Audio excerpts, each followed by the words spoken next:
This is Pop Culture Confidential, and I'm Christina Yerling Biru.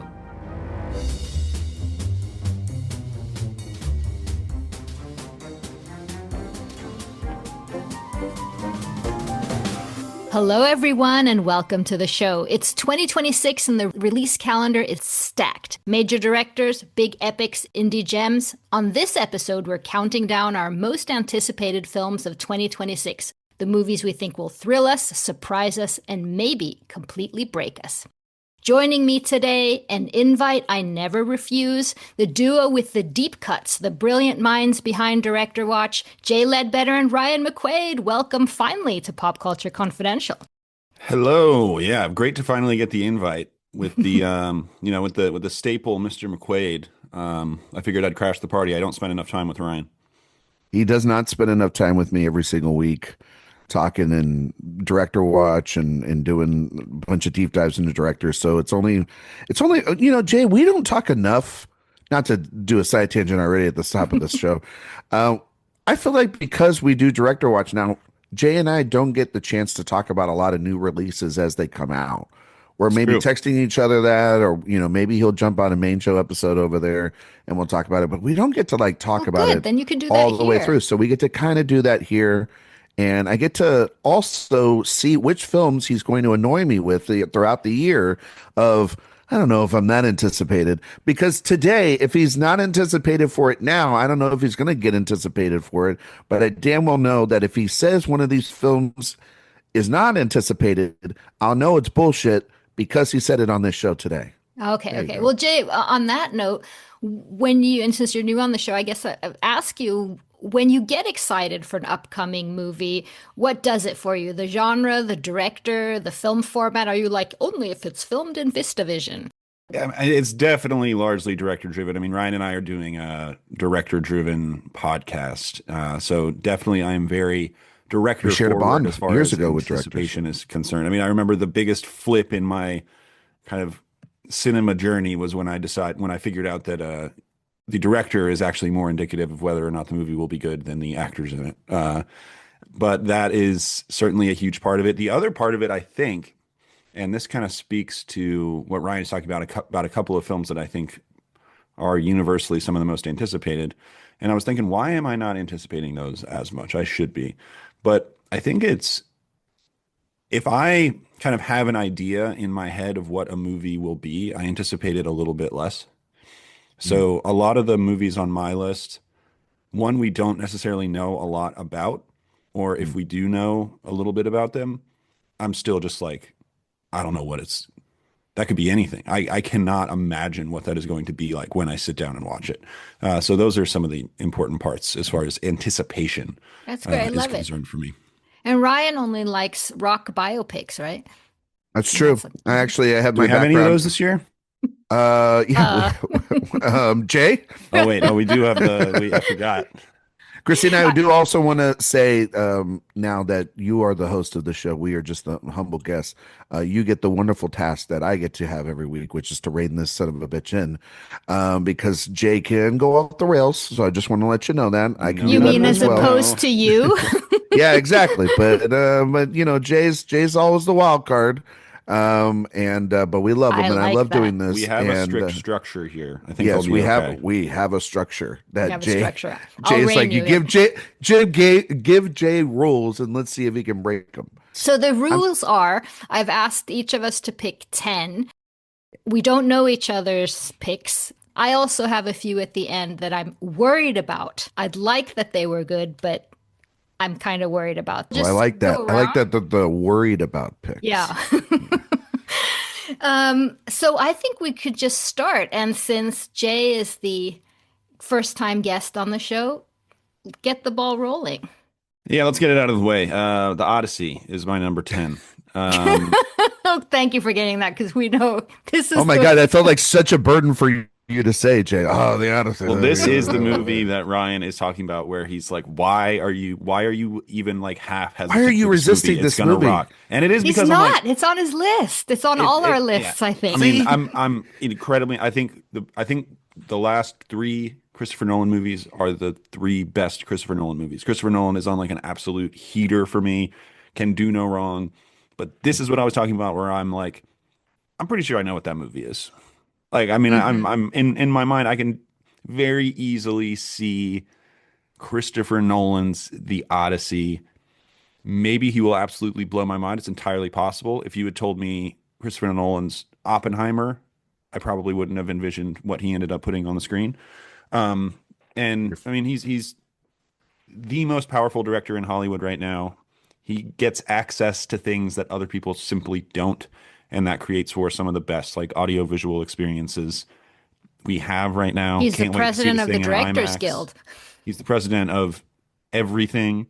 He can do whatever he wants. God, I wish he was the president of everything. I'm stoked for it. The cast, everyone is in this. I'm in this. Yeah. Oh, you're in this? Yep, I'm in it. Are you it. playing the Cyclops? He flew to Greece. I play Bernthal's disapproving father.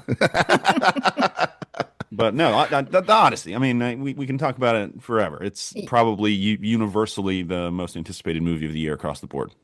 It was easily on my list. I think that it's insane to even be worried about this thing. It's Christopher Nolan. He's on an absolute heater. He's coming off of having the success of Oppenheimer, which was also Jay and my number one film of the year when it came out. Tenet was his number one film of the year. Jay he loves Dunkirk. After being a Nolan skeptic. He was a skeptic for years, and now he's seen the light. And this is the biggest story. This is the most well-known story outside of the fucking Bible. And it's him doing it with, I'm curious about the practical effects. I'm curious about the new IMAX cameras and shooting it 100% in IMAX. I'm curious about this cast. Damon gets propped up to lead here after working with him on Interstellar and Oppenheimer. Jay's favorite guy, Tom Holland's in this. You know, you've got this stacked cast around it with Robert Pattinson, Zendaya, Anne Hathaway, Benny Safdie, John Leguizamo, the rest of Hollywood, and and a John Barenthal. Crew. And a stacked crew of, Ludwig Göransson, Hoyte van Hoytema, all of his Oppenheimer homies returning. Yeah, and he's the president of the DGA. He's the king of the world. Sorry, Big Jim. He's the new king of the world. And he's doing things with this movie that probably only, like Jay said, anybody can do. So Jay, what would make you happy though in terms of like, okay, so if this is a very classical retelling, you say that you kind of can figure out what this is going to be. What little twist would you love to see? I don't know. He's going to play with time, you know it.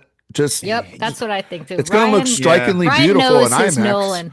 Like, you just know what this movie is going to be, and it's going to be a banger. That's what you know. I think it's like, for me, it's like the floor on this is so high, but the ceiling is not as high as I think some of the other movies on my list. He's going to go into it, and I'm going to get a text being like, The Odyssey. What a picture. I mean, I know it. You know it's coming. You know it's coming. I got 7 months until it happens. And when it happens, it's going to be glorious. Oh, yeah. I mean, I'm going to have tears flowing down my face as the credits roll, just like it's movies. About a father getting home to his family. We did it. Anyway, number 10. Right. I think we all have that, and we all agree. Ryan, shoot one. Oh man. I'm gonna just throw this one out of the way. Yeah. Because we don't know if it's ever coming out. And I'm just going to do it.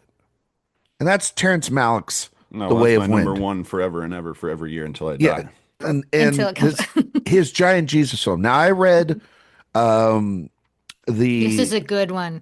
I read the insiders a little bit of like from the film stage and from all the anticipated lists. Apparently there's the 303,000 hours of footage that he has, and from whoever you talk to, they have a finished cut or they have nothing at all. So, it's a Terrence Malick movie at this point, right? And they're editing away in Austin. He's got, like, Jay and I were talking about this last year. They have, like, he's handing it over to former actors to take a look at this thing and try to edit it. And there's giant sequences. This is going to be, if it comes out, it will be, I agree with Jay, it might be the most anticipated film of the year because Malick is so singular and it's so rare that we get to see him make movies. Plus, also, I mean, it's Terrence Malick making a movie about Jesus Christ. Like, if there was anybody that was, perfect for this material, outside of maybe like, Martin Scorsese and Paul Verhoeven, who have made their giant religious films, it's this man.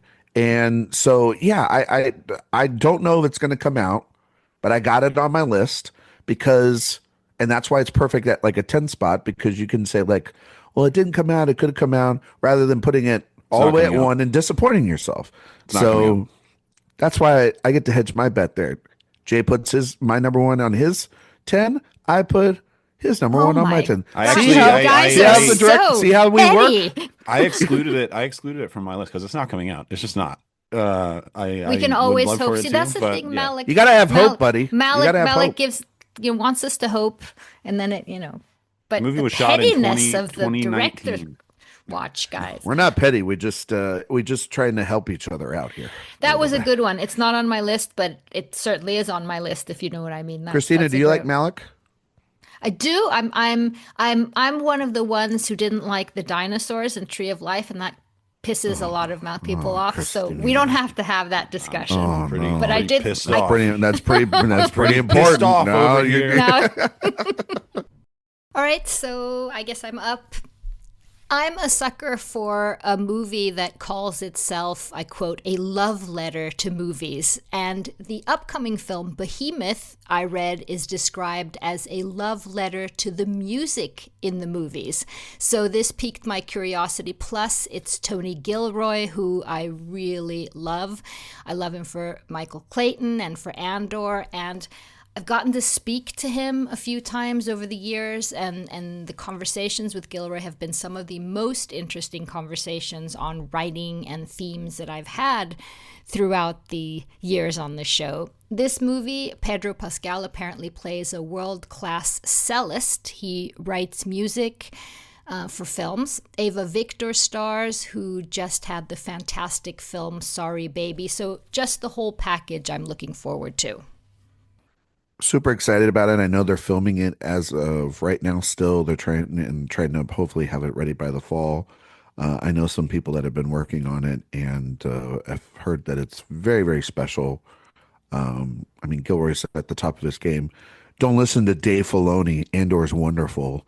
And so I'm very curious to see him back in. Great, man. Star Wars is doing wonderful, buddy. Grogu.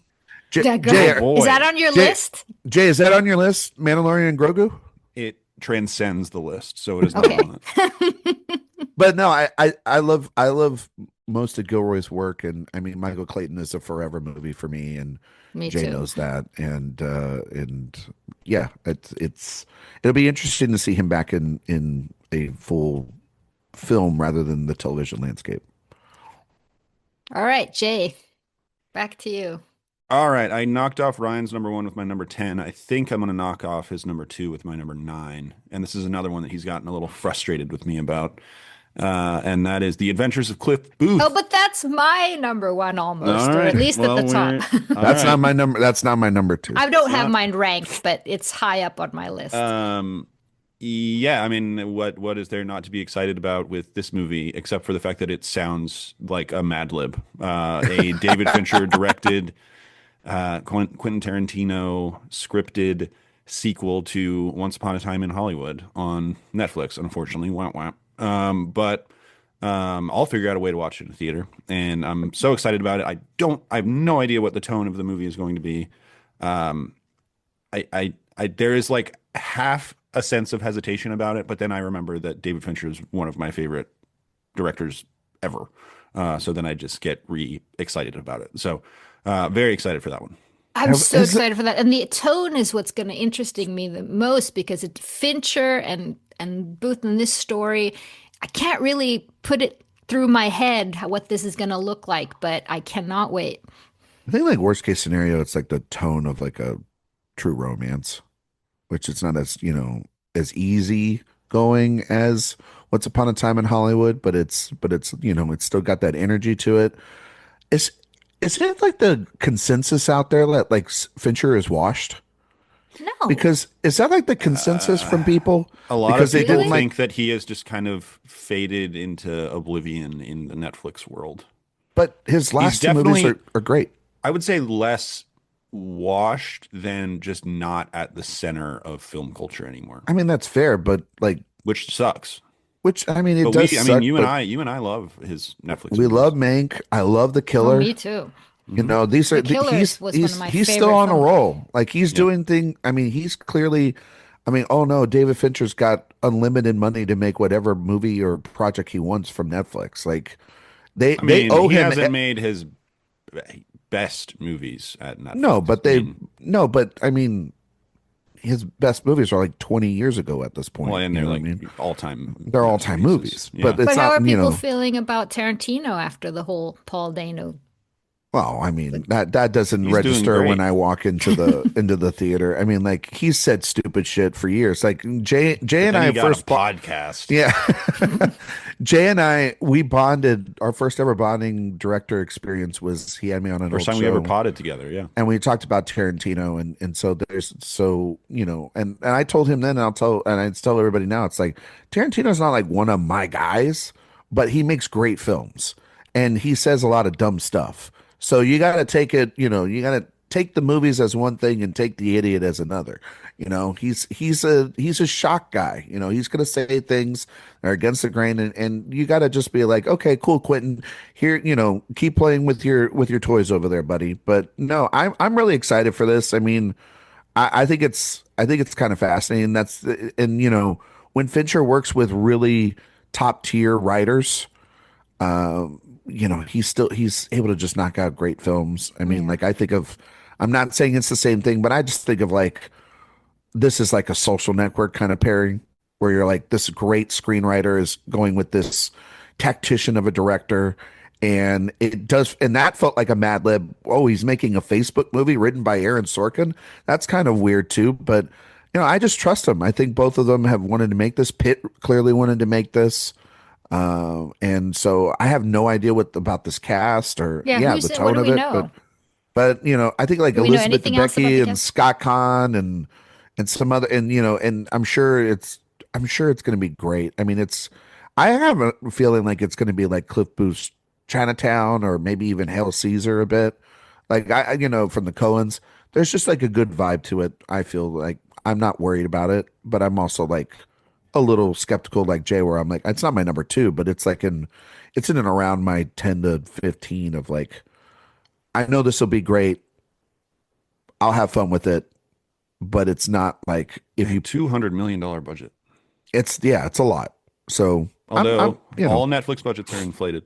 They're all inflated because they have to pay him now. They can't pay him in the theater. They can't pay him later. Yeah. I agree. Ryan, you're up. My next film might be on Jay's list because I know how much he loves him, but I'm very curious about this filmmaker's return. And that's the other thing is like this year when I was looking on it, and we didn't talk about like any themes or anything. There's a lot of like returns that could unfold here of directors that I'm really curious about, or directors that that I like other films of theirs but haven't seen them in a while. And I'm going to go with Flowervale Street, which is the new film and the title of David Robert Mitchell's latest film. Yeah. Oh, yeah. Number 2 over here, my man. Number 2 over there, buddy. I can't wait for this. We both liked It Follows. Jay, did you like It Follows? I like It Follows a lot. Yeah, I like it too. Christina, do you like It Follows? Yes. We were both really like enamored. Jay was obsessed with Under the Silver Lake, which is just a wild film and one that I kind of think like ages better as years have gone on since 2019. Mitchell hasn't made a film since. It stars Anne Hathaway and Ewan McGregor. Yeah, that movie was a bomb. And this is Anne Hathaway, Ewan McGregor. It's about we don't know much about it other than a family starts to notice unusual happenings in their neighborhood. Cool, weird stuff happens in a David Robert Mitchell dinosaurs. movie. I don't know. Sign me up. Because he's a very interesting filmmaker. Third film, I believe, if I'm not, J.J. Abrams, who is Jay's favorite director, is a producer on this project. Star Wars thriving. There you go. And so I'm really curious about this project, and I know Jay is too. I can't wait for it. He makes such weird movies. He does.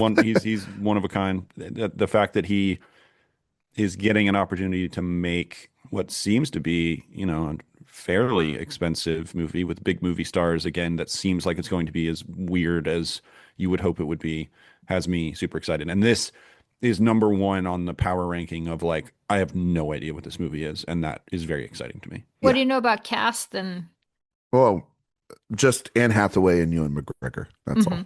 Which and is like sign me up. That's enough. That's enough. It's her year. We might be talking about Anne Hathaway a little bit more later. Warner Brothers, we give them crap all the time, but they're funding weird movies. They really are. Well, Pam and Mike are betting on filmmakers right now, buddy. They really are. Doing a good job with that. So I'm going to keep the Scandinavian ball rolling after whole Joachim Trier success. It's not Ruben Östlund, who's not my favorite, and it's not Niklas Winding Refn, who's both of those are coming out with big movies. But for me, it is Christopher Borgli, who I very much like, both Sick of Myself and Dream Scenario. And the drama, I think, is going to be huge, starring Zendaya and Robert Pattinson, who sort of are the actors of the season because they're in every single movie we've already mentioned. It feels like Zendaya's going to have 4 films this year. Yeah, and Pattinson too. He's in all kinds of things. He's like in 4 films again like this year. 6. Yeah. People are working. Yeah. And I really like Borgli. I think he's really interesting. I think this trailer was interesting, and they put a whole ad in the Boston Globe of their engagement, looking like it was a real ad. I thought that was, I love a good publicity stunt that works. So I'm very curious about this one. What did you guys think of the trailer? How do you think Tom Holland felt about the fake Tom Holland has nothing to say in that relationship. He's secondary when it comes to that. I thought the trailer looked good, fine. Like I'm not like I think that's because it's not showing everything, and I think that's okay. I thought Dream Scenario was okay. I didn't think it was like the greatest film in the world, but it had enough. It's had some interesting ideas. Cage just giving another crazy performance. But I am curious about this because Pattinson and Zendaya, they're 2 of our people right there out in the world. I mean, Zendaya's got 4 films, like, again, Pattinson's 2 of your people, Ryan. That was they're working with tons of directors right now on big projects. So them doing a smaller project like this is very interesting too. So and it's coming out. Borgli always has good February, ideas, right? Yeah.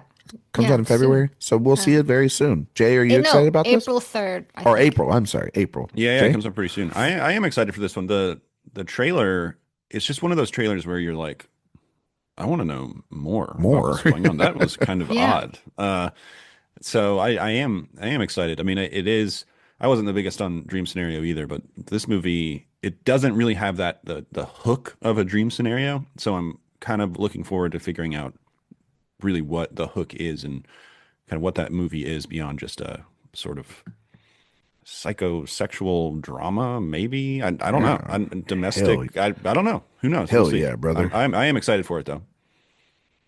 Toxic love stories. Toxic love stories. We love talking about them. Can we get enough of them? Probably not. We love talking about them though, and I think, and we all have these little tests of like what a movie star is.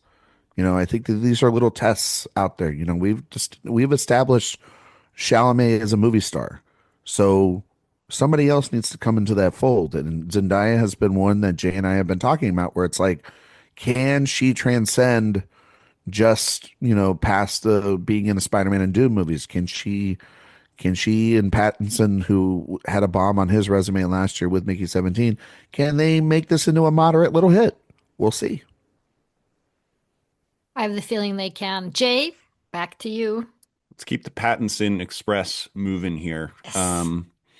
There's a director making his first narrative feature. Hell yeah, I know where you're going. Historically been a documentarian. His first film he directed came out when he was like 23 or 24. It was called Some Kind of Heaven. It was to me just like a mind-blowing documentary. Wonderful I thought it film. was so good. It's about the Villages, this retirement community in Florida. And the insight that he had as a 23 or 24-year-old on a retirement community was like unbelievable to me. And he is making his narrative feature debut with a sort of Chris Hansen, Catch a Predator inspired A24 movie. Again, don't know a ton more about that, but like Robert Pattinson plays the Chris Hansen approximation in the movie. And again, it's another one of those that I'm like, bring it on. That's enough for me. Ari Aster's producing it. Cast is really interesting. Phoebe Bridgers apparently appears to be second on the call sheet here. Skylar Gisondo on there as well. We love him. I'm excited for it. I mean, I Lance Oppenheim making it's because it's interesting that it's a narrative film about a certain type of documentary filmmaking. But which So I think also, he'll what's have so an interesting interesting about perspective. To Catch a Predator, the whole that franchise, it was not often. I mean, it was very dramatized as well, Yes. sort of on the cusp of, or on the Did very y'all watch thin that, line between narrative and documentary, just Did there. y'all watch Predators, The the documentary? documentary? No, was it? I did. I thought it was fine. It gets very messagey at the end, but Yeah, I think that was the problem with it. But Oppenheim is not a very like preachy filmmaker. no, he's observational. He's very observational, and Firm obviously World was another one he did, which was awesome. yeah, and through his observations comes the message of the film, if you want to have something like that, or the truth that he's searching for. And I think that this is a fascinating subject for him to tackle. I think Pattinson, Pattinson gives us weird performances every now and then, Jay. I wouldn't be surprised if he puts on like a voice here. He does a little bit of a transformation. He maybe isn't just called Chris Hansen, but he's called something adjacent like that. It could be very fascinating. I mean, it could also just be very straightforward, which I would doubt, giving this man's There's no reputation as way. a filmmaker. There's just no way that could happen. But I'm very much looking forward to this. This was an honorable mention. I knew Jay was going to bring this one up because of, he was the one that introduced me to Lance Oppenheim. And so yeah, I'm pumped for it. It's the year of Pattinson. He's Very making all much these so. he's making all these movies, and then he's got to go and make a Batman, you know? So to make it all Eventually. back, eventually he'll make that movie. Okay, my number 8. Yes. Yes. Um, Again, another return to cinema. Someone who hasn't made a film since 2018. Lee Chae-dong has a new film this year. Hmm. And if anybody out there doesn't know who Lee Chae-dong is, I highly encourage you go see films like Secret Sunshine and Poetry, but in particular, a film called Burning from a couple years ago, which was absolutely fantastic. And so I kind of expect this to be maybe at the Cannes Film Festival, Christina, if it's ready to go. If not, definitely Venice. This is a movie called Possible Love.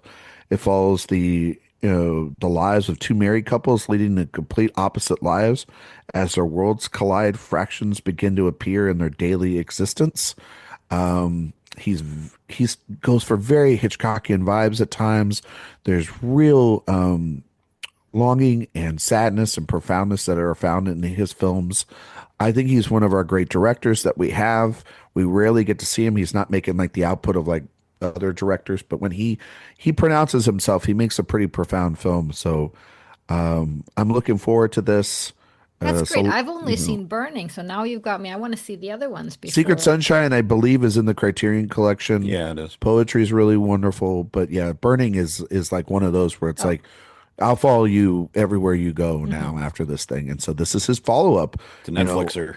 Yeah, is it really? Hmm. Wow. Okay. Well, that's sad. So then So probably it's not not Cannes Can. then. So probably not Can then because it's Well, at Netflix. Probably Venice, but or maybe Berlin. Who knows? Whenever it's going to be coming out. But yeah, I'm looking forward to it. Lee Chae-dong, great filmmaker, and hopefully more people get to see with this film get to see his other work as well.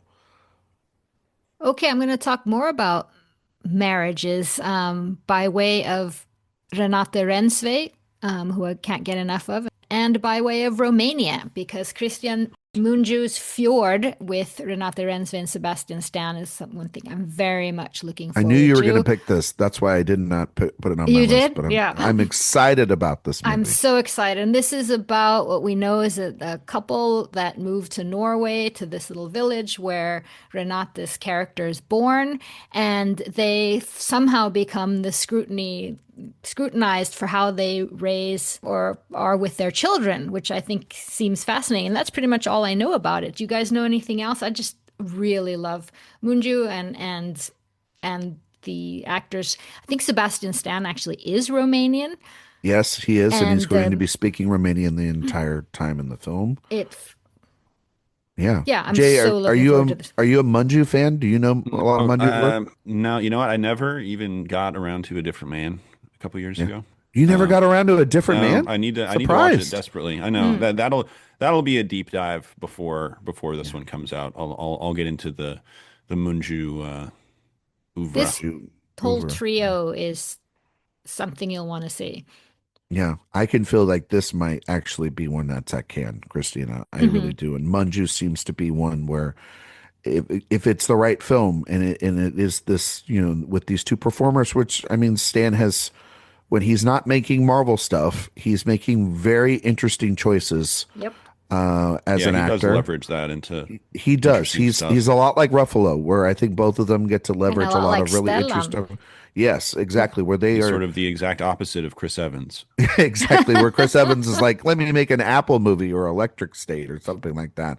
But then Renate Reinsve, who's coming off of another wonderful, performance in Sentimental Value, and just continues to be someone that makes interesting choices. And Mungiu is a very realist, he's very realism and very dark filmmaker, but makes beautiful work. I'd be very curious to see how he tackles this sort of marriage with these two actors. It's a fascinating, it'll be a fascinating character study with the two of them. And yeah, I hope it, I can't wait to see it. Like, interesting, this guy, so many marriage stories, right? It feels like he's about to take the next step up. He feels like a guy that's like that. He could be maybe like the person that the international community really shines a light on. Not that you ever have to look for something like that, but he's made these small films, and I think that this might be the vehicle to get him into the major spotlight. Before I let you in here, Jay, I want to let someone else in. But first, do any of you have Wuthering Heights on your lists? Can't say I do. Can't say I do, though. I'm very interested to see it. I'm very curious about it. Well, a little special thing here, because I talked to our Awards Watch colleague and friend, Sophia Ciminello, about Wuthering Heights, one of the movies that she's most looking forward to this upcoming season, as am I. Here is our short conversation about that. It's time to speak to Sophia Ciminello. I'm so happy to see you again here in Los Angeles. I'm so happy to see you too. It's going to be so fun to go to the Critics' Choice Awards, and we're right in the thick of another award season. What I want to talk to you about is what movie you are most looking forward to in 2026. And I'm sorry to give it away, but I happen to know, so I want to share with the audience that we have like a common experience with this director, and the director's Emerald Fennell. You and I loved Saltburn so much that we actually went to see it twice at the Telluride Festival.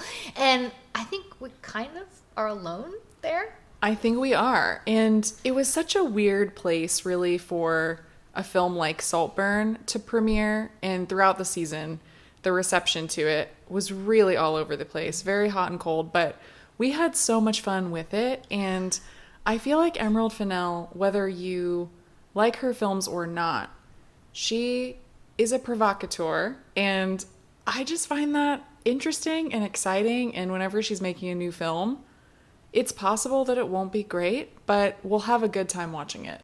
So your most expected film for 2026 is her film? Wuthering Heights. I am just fascinated by this because I think that, it's a natural next step for her in a way to take on one of the great classics of British literature. I think that right now what's happening with it too, and why it is my most anticipated film, or one of my most anticipated films. There are really many, I think, as we get into this year, but the trailers and the ways that people are reacting to the casting and what they think this movie might be. So the casting, just to say, is Yes. Jacob Elordi. Jacob Elordi as Heathcliff and Margot Robbie as Kathy. And if you've read the book, which I have a few times, they are not who you picture necessarily when you read the book. And when I read the book recently, I actually pictured Dev Patel when I was reading it. So that's a good one. I think that it really, you know, there will be a lot of conversations, I think, around the race of Heathcliff, and Heathcliff being white in the movie when he is not described that way in the book. But I think from what I've gathered from the trailer, this will be a very different type of literary adaptation. There are things in this trailer that are not in the book at all. And I think she is, you know, we don't really know what she's doing with it yet. And that is what's exciting to me. I think visually, it's gorgeous already. It looks amazing. It looks amazing. Lena Sandgren is back as her DP. He worked with her on Saltburn, of course. And I mean, really incredible talent below the line. I know Jacqueline Duran is doing the costumes. And she also worked with Greta Gerwig on Little Women and Barbie. And I think that I like when female directors are doing this. Yes. And bringing along several great people that she's worked with. Yes, right. And I think that when Margot Robbie and her production company are involved too, you will have a lot of, you know, really exciting people behind the camera or working below the line too. But I think it's interesting when female directors take a stab at these stories about women from classic literature. And I think regardless of if it is a great film or not, we're going to have fun with it, just like we did with Saltburn. Just quickly, you were mentioning the book. What about in terms of other film adaptations? How do you think this is going to differ, or what do you hope? I hope it's very different from the book. I hope we get something that is truly, I think, someone who is imagining the world of the novel as they're reading it. So whether that is Margot Robbie actually reading the book and imagining herself as Kathy, I think that's a theory that is going around right now. That's so interesting. I hope it is just, you know, visually exciting, very different. I am not, I would say, precious about my literary adaptations. I have the book. And in the other film adaptations. Oh, in the film adaptations. Yeah, I think the other film adaptations we have are much closer to the world of the book. We have adaptations that go back into the classic Hollywood days. We had one from Andrea Arnold recently, which is great, I think. I think this is just going to be, it looks like a music video right now. And I think that can sound derogatory, but it is not from me. I think it's exciting just to, I don't know, I just want to see what she does, because the book itself is not, I wouldn't describe it actually as erotic, but I think the movie will be. Oh, I think so too. We can guarantee it, yeah. And this is the thing that, just the expectations on her, I love that people taking these risks, and what we can be sure of is that it's going to be divisive. Mm-hmm. Oh, and absolutely. I think that's fun. I think, you know, even if we don't like it, let's say, people are going to be talking about it all around its release. And I think anytime you get audiences into the theater talking about an exciting, different, provocative piece of work, that's always a good thing. I don't think that's a bad thing. And she's ready for it. She knows. She knows what she's doing. She's not afraid. Yeah, we love that. No. Thank you so much, Sophia. Yeah, thank you, Christina. We'll talk again. And we're back. That was Sophia on the upcoming Emerald Fennell Wuthering Heights, which I'm actually very much looking forward to. But it's time for you, Jay, to come back with your 7th pick.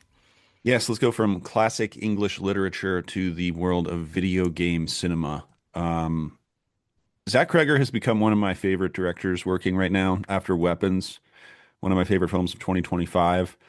There is an ounce of me that's like, why is this your next thing, Cregger? But I can't help but get excited for whatever he's doing next. He's making a Resident Evil movie, and I am not. This is purely a director play. This is not an IP play whatsoever. But when I hear him talk about his theory of making this movie and why he's making it, and it's not just some cynical cash out of, all the goodwill that he has accrued so far. I'm just really excited to see what he can bring to it. Resident Evil, like a horror action video game franchise that obviously there have been, a half dozen movies made from Paul W.S. Anderson in the past. And now Kreger has taken it over and taking it in a new direction. And I think he can absolutely play into the pop horror action aesthetic that will require. So, Kreger, bring it on. I love Kreger. I mean, weapons. Why? I'm gonna see it, but I get it. I don't know. I'm kind of curious about it from the standpoint that he's not going off of lore. He's not going off of these films, the previous films. He's saying all the right things. He's making his own thing inside this world, which, yes, correct, Jay. Like he's saying all the right things to make you excited about it. I'm not saying they're the same thing, but people were like, why is Greta Gerwig making a Barbie movie? That seems so stupid and weird. And then it comes out to be something great. So as long as he's at the helm of something right now, and I mean, he was making a Netflix movie and walked away from the table so that he can, one, continue to focus on this, but also because they refuse to do any sort of theatrical run for it. He seems like a guy that's like on a heater. He's got the pulse. Weapons is incredible. Barbarian's a wonderful film as well. Like, I don't know. I can't dock him any points if he's trying to go into something that has been known to be rather terrible as a property to try to give it his spin on it. So yeah, I'm very, very curious about it. It's out in September, I believe, and I'll be there. Because like this guy makes good movies. I don't know. You're both right. You're both right. I mean, that's the thing. He doesn't feel like he's in it for the money grab, or that doesn't feel like his. He seems really excited by it.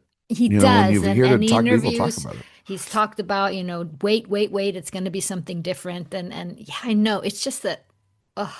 It's Resident Evil, yeah. Yes. And when you hear that, you hear trash. I mean, like you hear great video games, terrible movies. And maybe he's the guy that bridged the gap and make it something more and interesting. What about I want the Kreger original. That's the thing. Well, you got it last year. Fine. So let him make. Yeah, well, technically, this is a quote unquote Kreger original because he's not using any of the movie or even the game source material. He's doing his own thing inside of it. Okay, so call it something else and I'll be happy. Yeah, it kind of felt like he was on the Jordan Peele trajectory. Just call it Evil Resident. And Peele keeps doing like his own stuff, and you feel like if Peele were to all of a sudden be making, there was a rumor this week that maybe Peele was making the Blade movie. If that ends up happening, I'll be a little bummed out by that. I'll still see it. But I mean, we live in a world where Barry Jenkins made Mufasa. So we sure do. So everybody makes things now to be able to survive. It's just that he's gotten full creative control. It seems he seems genuinely really jazzed by the idea. It seems like, and I believe he's enthusiastic about the property. Yeah, is it Warner Brothers as well?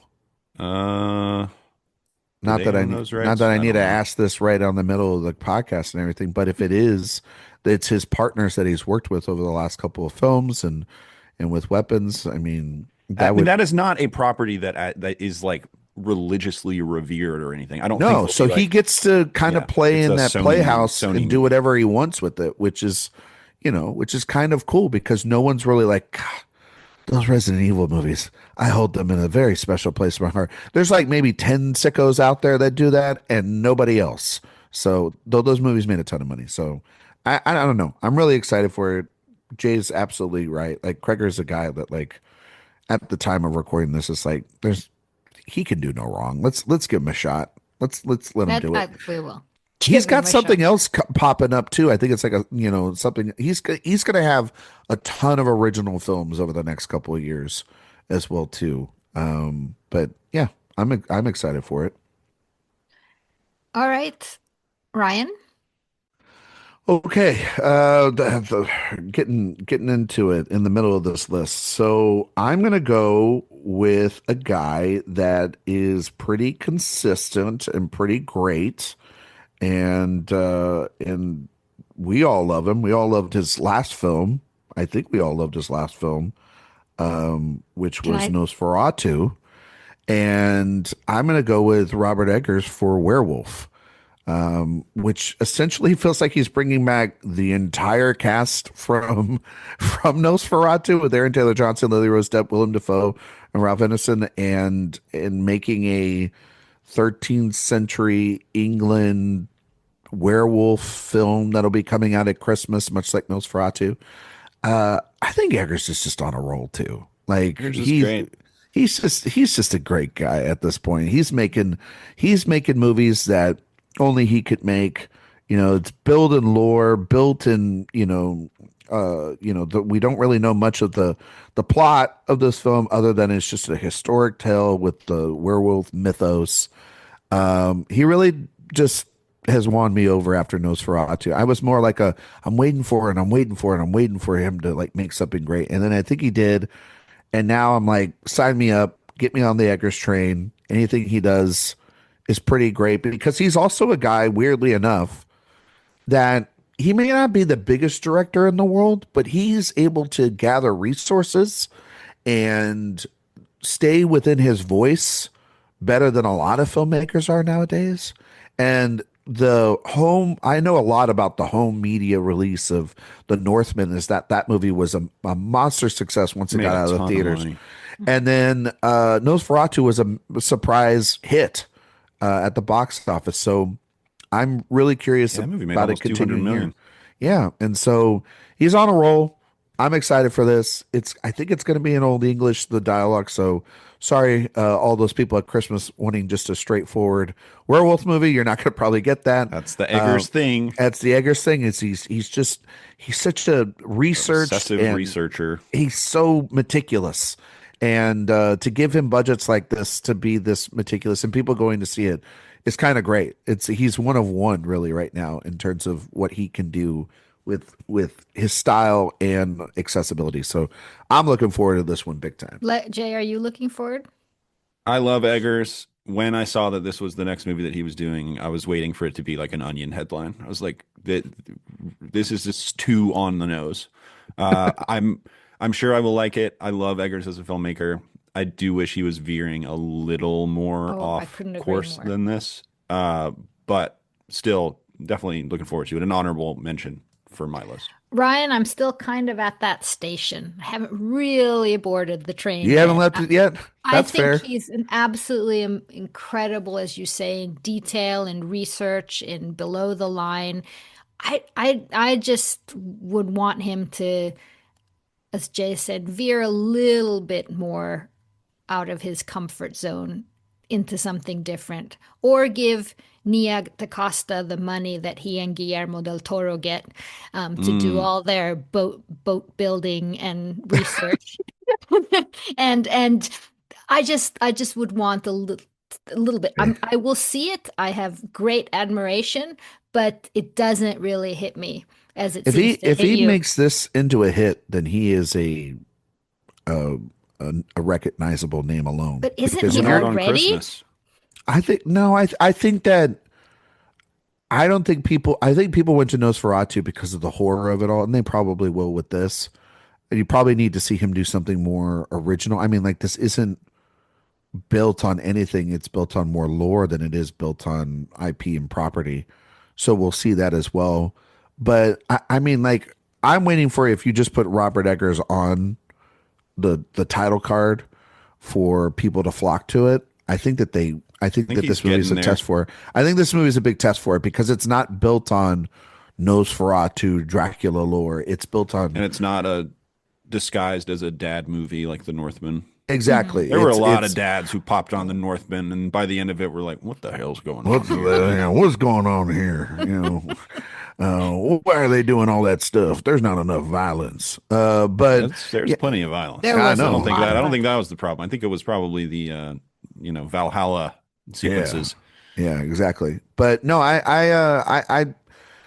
I think he's pretty much on the cusp of being like, that's a guy that you can just put his name up there and walk into this theater and everybody be okay with it. I mean, I still have the Lighthouse, where that was such a weird experience for so many people. I wish he was going back and doing more experimental things like that. But who knows? I mean, maybe in this werewolf film, he becomes that experimental. I mean, doing Old English as your dialogue is not, for a big blockbuster, is not necessarily what you call safe. Oh, it's not going to feel like a Blumhouse movie or anything. No, but it will feel like familiar territory, probably. Probably, but who knows? I mean, he's in a comfort spot, but also could do something that surprises us. I know 1,000% when this trailer comes out, people are going to lose their freaking minds online. So yeah, but I'm looking forward to it. I'm just looking forward to it from like, he makes aesthetically just wonderful, scrumptious films. So yeah, people lose their freaking minds on the internet for everything. Oh yeah, just that hand that was gliding, in the Nosferatu trailer. I was like, he's got images, man. I couldn't get enough of that Thor trailer. Okay, the one for Avengers Doomsday, is that what the one you're talking about? He was like, "Oh, Thor's back, I'm in." Black Panther met the Fantastic Four. I'm in.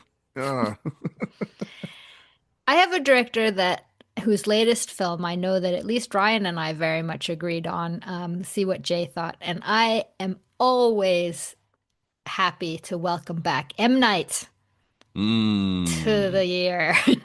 My guy, back, baby. Guess who's back? Trap back again. Very, very, very fun. M. Night's back. Very goofy. My late M. Night is old, but I had a very good time with Trap as well. Trap rules. Had such a good time. And this one, starring our favorite Jake Gyllenhaal as a grieving architect, who moves to Cape Cod for work, and he stays in some B&B and meets this mysterious woman. And I don't know. I just think, whatever, M. Night. Christina, you're bearing the headline. Okay. This is a M. Night Shyamalan movie in collaboration with Nicholas Sparks. That's just crazy. There's a book. The book is already out. My parents are reading it because, of course, they are. And I'm gonna take that book from their hands and read it before this movie comes out. Supposedly, the book's ending and stuff in the book is different than in the film. Oh, fucking course it is. Remain, it's called. Remain. M. Night's my guy. I wrote a giant piece when Trap came out about ranking his films. I'm a massive apologist for him. I don't care. He's made some bad movies. He's made some bad movies. He's made some great movies. Talk about an individual singular voice is M. Night Shyamalan. Exactly. He makes movies for sure. He's a little bit like Spike Lee. He's got his own flavor to him that puts people off, but I vibe with him all the way. Half the stuff doesn't work. Most of it doesn't. But he's coming off, I think, one of his best films in Trap, a movie that I absolutely just love. And I don't know what the hell this marriage and who came up with this idea. Like, it feels like when you go to a dinner party and they put two people at the table. Yeah, he was next to him or something. They were next to him, and he goes, "Well, I write books. Well, I write movies." And then they came up with this idea together. I'm excited to talk about it. I think it could be like campy fun. Gyllenhaal needs probably a hit on his, for himself, because he's been pretty bad lately. He's doing just 900 Guy Ritchie movies, or he's doing Roadhouse sequels. So I think that this could be a lot of fun, and if anything, it's going to be very memeable and very memorable, because that M. Night dialogue with some actors can be really rough. Oh gosh, ask Mark Wahlberg. So Jay, Remain. I'm looking forward to it. And I love Nicholas Sparks. So yeah, he's a big Notebook. You've read guy. it twice. Yeah. I'm looking forward to it. I wasn't head over heels for Trap like some people are. Y'all are, but I do love this era. Although this one seems like it might be a little more complicated than his recent stuff, which I would describe as long episodes of The Twilight Zone. Which is awesome. This one sounds a little different, so we'll see. But he makes stuff I like. So yeah, definitely. Have your parents told you, Ryan? Is this a ghost story? They haven't. I haven't talked to them about it just yet because they just got it for Christmas, and they're cracking it open. So I will report back on Remain. Okay. Just doing my journalistic duty here to talk about one of the great films of our time. So, all right, Jay, we're on 6. Jay's like, please shut up about Remain. You could see it in his face. He's like, don't talk about it. We have to mix it up with different kinds of films here. Come on, Jay. I got a different kind of film for you. How about Whitney Springs from Trey Parker and Kendrick Lamar? Oh gosh, yes. Took this from my me. list. God damn it. So Brian and I have been talking about this one. I've been talking about this for a year and a half. It has just been kept hidden away from us. Just maybe still for know good reason. Very little about it, other than the fact that it's about Kendrick Lamar plays a slave reenactor who discovers that his white girlfriend's family owned his. So it's incredible. Sounds like it'll be straightforward. Very, I think it'll go down smooth on Twitter. It'll be very safe. It's a very safe, premise. I mean, the South Park guys have been doing this for 25 years, right? 30, however long it's been now. I've definitely fallen off of South Park. I can't believe it's still on. But new season was really good. It's incredible. I did just see Book of Mormon on the stage for the first time. Thought it was amazing. Yeah. And I love their old movies as well, especially Team America. I think is pretty great. So very much looking forward to this. Big fan of Kendrick Lamar. Who the hell knows about this one? This is the ultimate who the hell knows. I don't know what to expect with this one. This is my one of the tops for me. I cannot wait for this one. I'm so excited. They said it was maybe going to go straight to streaming. I think that they kind of pulled that idea back. I think that this could be, this could go many ways. But you're also talking about two of the biggest satirists in ever. I'm just going to go ever, and with Stone and Parker, and then you have Lamar, who is this master lyricist, one of our great, profound songwriters, and also a great political commentator in his own right. I think if anything, you looked at, we talked about this for Moments of the Year last year, Christina, but his Super Bowl halftime show is more of a thought-provoking piece than it is just a concert. And those three guys getting together with this premise, which sounds outlandish and wild and go many ways, is the kind of thing where it's like, okay, this is what people who like Boots Riley talk about when they talk about like movies that they're interested in, or it gives us like Bamboozled vibes, where you're sitting there and you just go like, this is going to be maybe crazy and wild. And I mean, like, Jay, you just saw the Book of Mormon. That's a show that came out like a decade ago or so, or more, and it's still very funny and very relevant. These guys are always on top of it, and so I think that we talk about movies that could hit the culture and hit it hard. I think that this could be one of those. Yeah, I was gonna say, if there's someone that can meet the moment, it's these three in this collaboration more than anyone else is what I'm hoping for. So I totally agree. There's a non-zero chance that's like the best movie of the year. Mm-hmm. Who knows? It also could be absolutely misguided. We just talked about Bulworth, all three of us. It could be the Bulworth of 2026. Oh gosh, no. Who knows? Spare us. Although Brian, I think the South Park guys are a little more clever than Warren Beatty.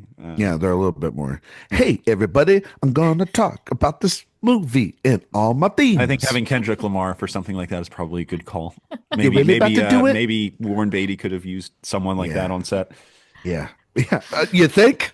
You think he could have used Kendrick Lamar? It's not a Bulworth pod. Go listen to that one on our not feed. To get into Bulworth, but he did have some very good voices speaking to him, and it still turned out to be a mess. Yeah. Go listen to that one. Ryan, you're up. Number 6. My number 6 is a film from a filmmaker that I think all three of us really like. I wasn't a fan of his last film, but this is kind of going back into a sweet spot for him. And that is Paper Tiger from James Gray. It stars Adam Driver, Miles Teller, Scarlett Johansson.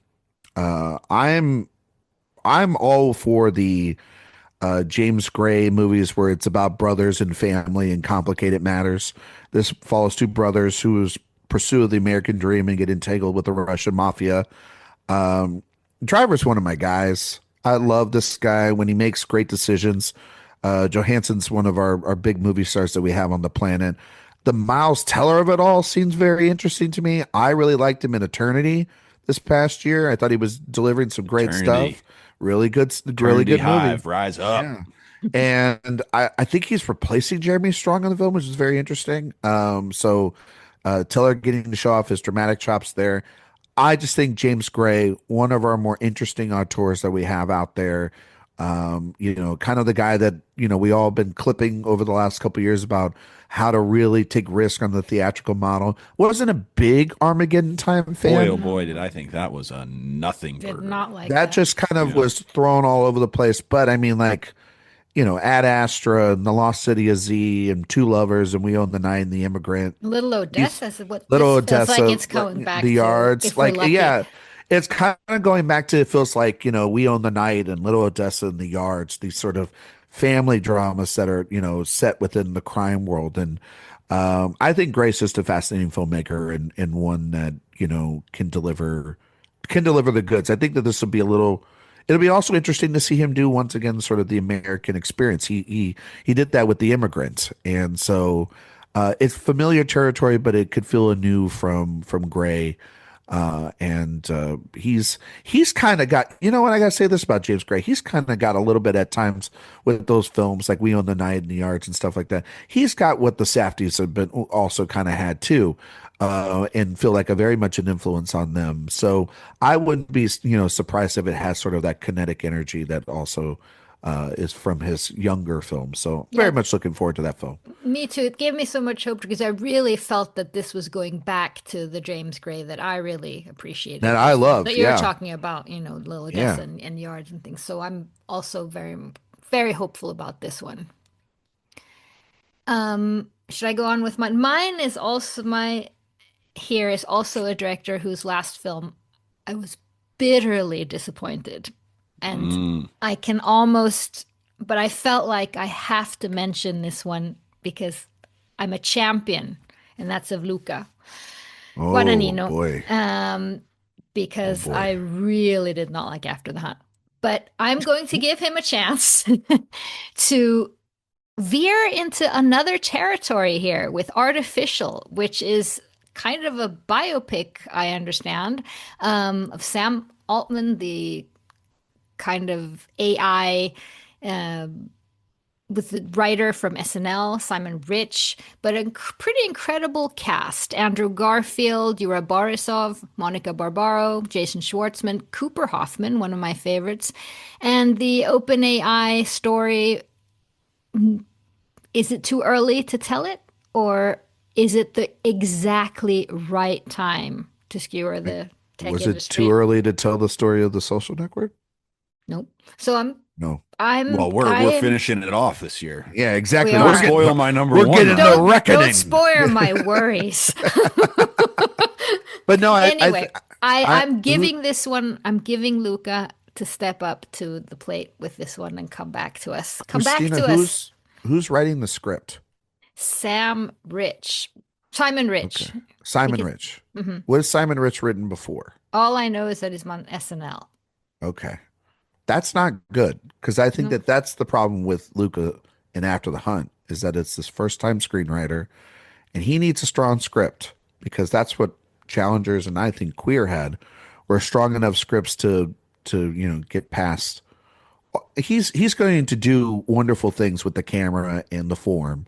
There's no question about that. But he's got to have a good Frank script. Rich, sorry. Oh, well, there you go. So a Nepo baby. All right. But no, are we Luca? I'm a little Luca fatigued. I feel like he's made like a movie to like Challengers. I mean, and that was only 2 movies ago. So that's what I'm saying. I haven't even seen After the Hunt because I have heard no one say anything positive about After the Hunt. Eric liked it, but it's not a good. I think you would watch that movie and be so frustrated by that movie and what it's Jay. trying to know so bad. I mean, yeah. Yeah, there's acting in it. You cannot even understand how Julia Roberts sat there, delivered these lines, and said, "Yes, I'm okay with this discourse that we're." I or don't lack of get it. discourse because it doesn't Yeah. say anything. You know what I mean? Which is a terrible movie when you have that subject matter. But yeah, I mean, like Luca, and then he had those comments about the costume designers and like how he doesn't give a shit about those real people, and it was just like God damn, dude, like you So had a did bad movie. Tarantino. You already No, discussed. I know, but like his felt like Tarantino or Paul Dano, that feels like a long grudge. This felt like pointed at an entire body of an industry. You know what I mean? Sure, I'm So just saying. they're My both list like is you built on both just personal yeah, redemption. I also just I also like him working with Andrew Garfield. That was a mistake in After the Hunt. Andrew Garfield looks like a fool right now. He looks like an absolute fool. He walked away from Frankenstein and a sure Oscar nomination potentially to go in After the Hunt and be literally one of the worst from parts one of bad that. movie to another bad movie. But he went from an Oscar nomination and potential win to being a nothing burger, to be in a movie that stinks. So I'm really worried about that. Monica Barbaro and Yura Borisov, though, that's got me intrigued. Monica Barbaro. But what do you think in terms of taking on OpenAI? I mean, yeah, right now, sure, we need to too close or no. I mean, like it's very vital to like talk about how bad it is, but it's how you approach it. Like, are you going to do it in a preachy way, or are you going to do it in a way that's completely heavy-handed and on the nose from the opening frame, kind of like After the Hunt? You know Simon, what I mean? Sam Altman hides a little note in his bathroom that Elon Musk. It's like I hope this that is an After the Hunt joke. Yeah, yeah. The plot was pretty very good. Can't wait. Yeah, it's a great joke. Yeah, I mean, like they've been referencing for months. Jay, After the Hunt. The numbers on Amazon are crazy for it. No, I hope so. I hope it's right because like it's a very, very dangerous topic, and issue that's facing our country right now and our world is AI, See, I'm thinking kind of like Jay was saying about this list that anticipation means curiosity too. Like big bomb fair. and what's happening next is coming so quickly. What does this mean? Can he redeem himself? That has me curious. But Jay, go ahead and get number 5. All right, number 5. This is definitely kind of along the lines of what Ryan was talking about, a return from a director who has kind of been missing for a while. And a lot of people did not really care for his last film. I personally love it, and it is one on permanent rotation in my house. I would argue that Brad Bird is maybe the great American animation director of his generation. And he is coming back with what would be probably described as his lifelong passion project, a movie called Ray Gun. Hell yeah. We don't know a ton about it. It is about the last human detective in a futuristic world with like robots and aliens and all sorts of stuff. All that we've seen is like one concept picture from the movie, which surely is years and years old. So not a ton to go off of, but I really do think Brad Bird, from just sort of an animation aesthetic standpoint, is just kind of yards above most of his peers in America anyway. And I also think he's just a great storyteller. So this is another one from Netflix. A lot of Netflix stuff on the list. But this is one I'm very intrigued by. And again, we know very little about it, so that curiosity is 100% there. It was literally going to be my next pick. It's Brad Bird. I love Brad Bird. Brad Bird's made my 2 favorite Pixar movies of all time. And, he made The Incredibles and Ratatouille, which are phenomenal films. Even Tomorrowland, that's got stuff in it. Tomorrowland is good. It's got stuff in it. I will stand on 2 feet. Brad, I wasn't as big of a fan as Incredibles 2 as Jay was, but it had stuff in it. It had interesting things. And I feel like in the animated world, we miss a voice like Brad Bird. And yeah, he's been wanting to make this movie since The Iron Giant. And it's got Sam Rockwell and I believe Scarlett Johansson attached to it as well for the voices in this. I'm truly excited to see how it plays out. I miss this guy. I think he's a wonderful filmmaker. And Jay, I knew you were gonna. And it only felt right that Jay took him because like Jay's that's one of his guys. You know, it's one of my guys, but it's Jay's. You know, Jay's guy too. He also made one of down Incredibles 3 for it. Yeah, that's the other thing. He turned down Incredibles 3, which is, I mean, that's kind of sad. Yeah, that has made me anticipate that movie. That movie less, even though he's writing the script for Incredibles 3, I believe. He's just not directing it. Yeah. That one felt like you're just going to give up your property. It felt, and I think he gave it to they gave it to the guy who did Turning Red, which is like, okay, I'm sure like it's not going to push the form in terms of animation there. I think so, or maybe it was the Elemental director. I can't remember. It was boy, if it's the Elemental director. Yeah, we're in trouble there if that's the case. But Brad Bird, great at his job. We love people that are great at their jobs. Interesting that we have so many directors who are kind of making a comeback from their last film. But what do you get in terms of major film? Toy Story 5 will come out in 2026. Are you anticipating? Excited. I don't know. Yeah. Always excited. I'm not one of these people that are like, oh, I'm so worried about the Toy Story films. They've made 4 of them. They were all pretty great to good. And I love the premise. I mean, as a parent myself, that the I kind of think that one time is the big bad. Yeah, I kind of think that's kind of a really the Elemental guy. Elemental good dinosaur. Oh shit! Oh no! Oh no! Incredibles 3. Incredibles 3. Good Dinosaur, a movie that I watched when I visited Jay. Oh, they're the ones from Terrence Malick. That's why they said. Yeah, I'm looking forward to Toy Story 5. I love a Toy Story movie. Those movies not on my list, but no, it's not on mine. But like those are movies built from my generation, and it very much is.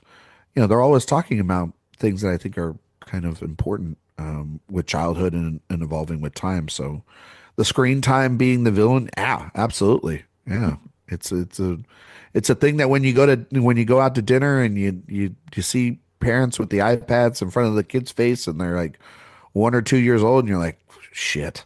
And the other toys are like, what the hell?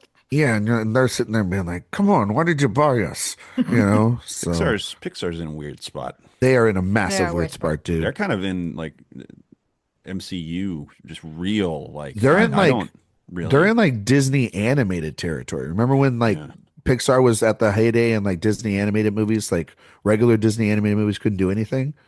Like Elio was their lowest grossing movie ever. Ever? By like a wide margin. I don't know anybody that saw it. I did. Well, I mean, yeah, you have to do this for your job here, buddy. Well, yeah, you got okay. Normal people that I like. Good Lord, you two. Yeah, I couldn't bring this one up at the office. Yeah, you couldn't be like, so Elio, let me tell you. A lot of Elio takes. My number 5? Yep, your number 5. Christina? My number 5 is in the same vein as Jay, with a director who has not made a film for a long time. I believe the last time we saw this filmmaker, he made a film and it was in 2016. So we're talking about 10 years ago. And this is Cry to Heaven from Tom Ford. Ford, an absolutely fascinating filmmaker. Obviously, you know, Jay loves his outfit, you know, loves his wardrobe. It's all Tom Ford. I like the song. Yeah, there you go. It's a good song. But Ford made a masterpiece many years ago called A Single Man for me that I love. And then Nocturnal Animals is a fascinating film. I wouldn't necessarily say it's great. Jay loves it.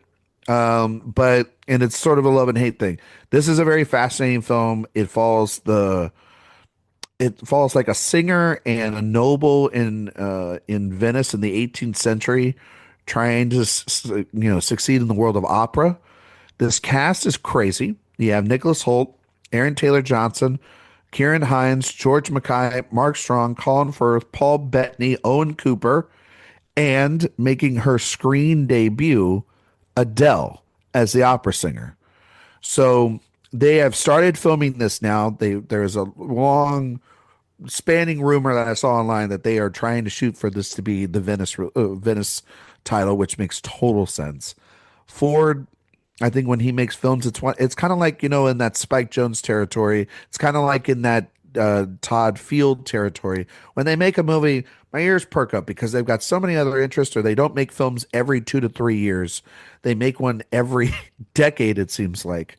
And so I'm very much looking forward to this, and the curiosity of like Adele with that stacked cast. How can you not want to like just see what that movie is all about?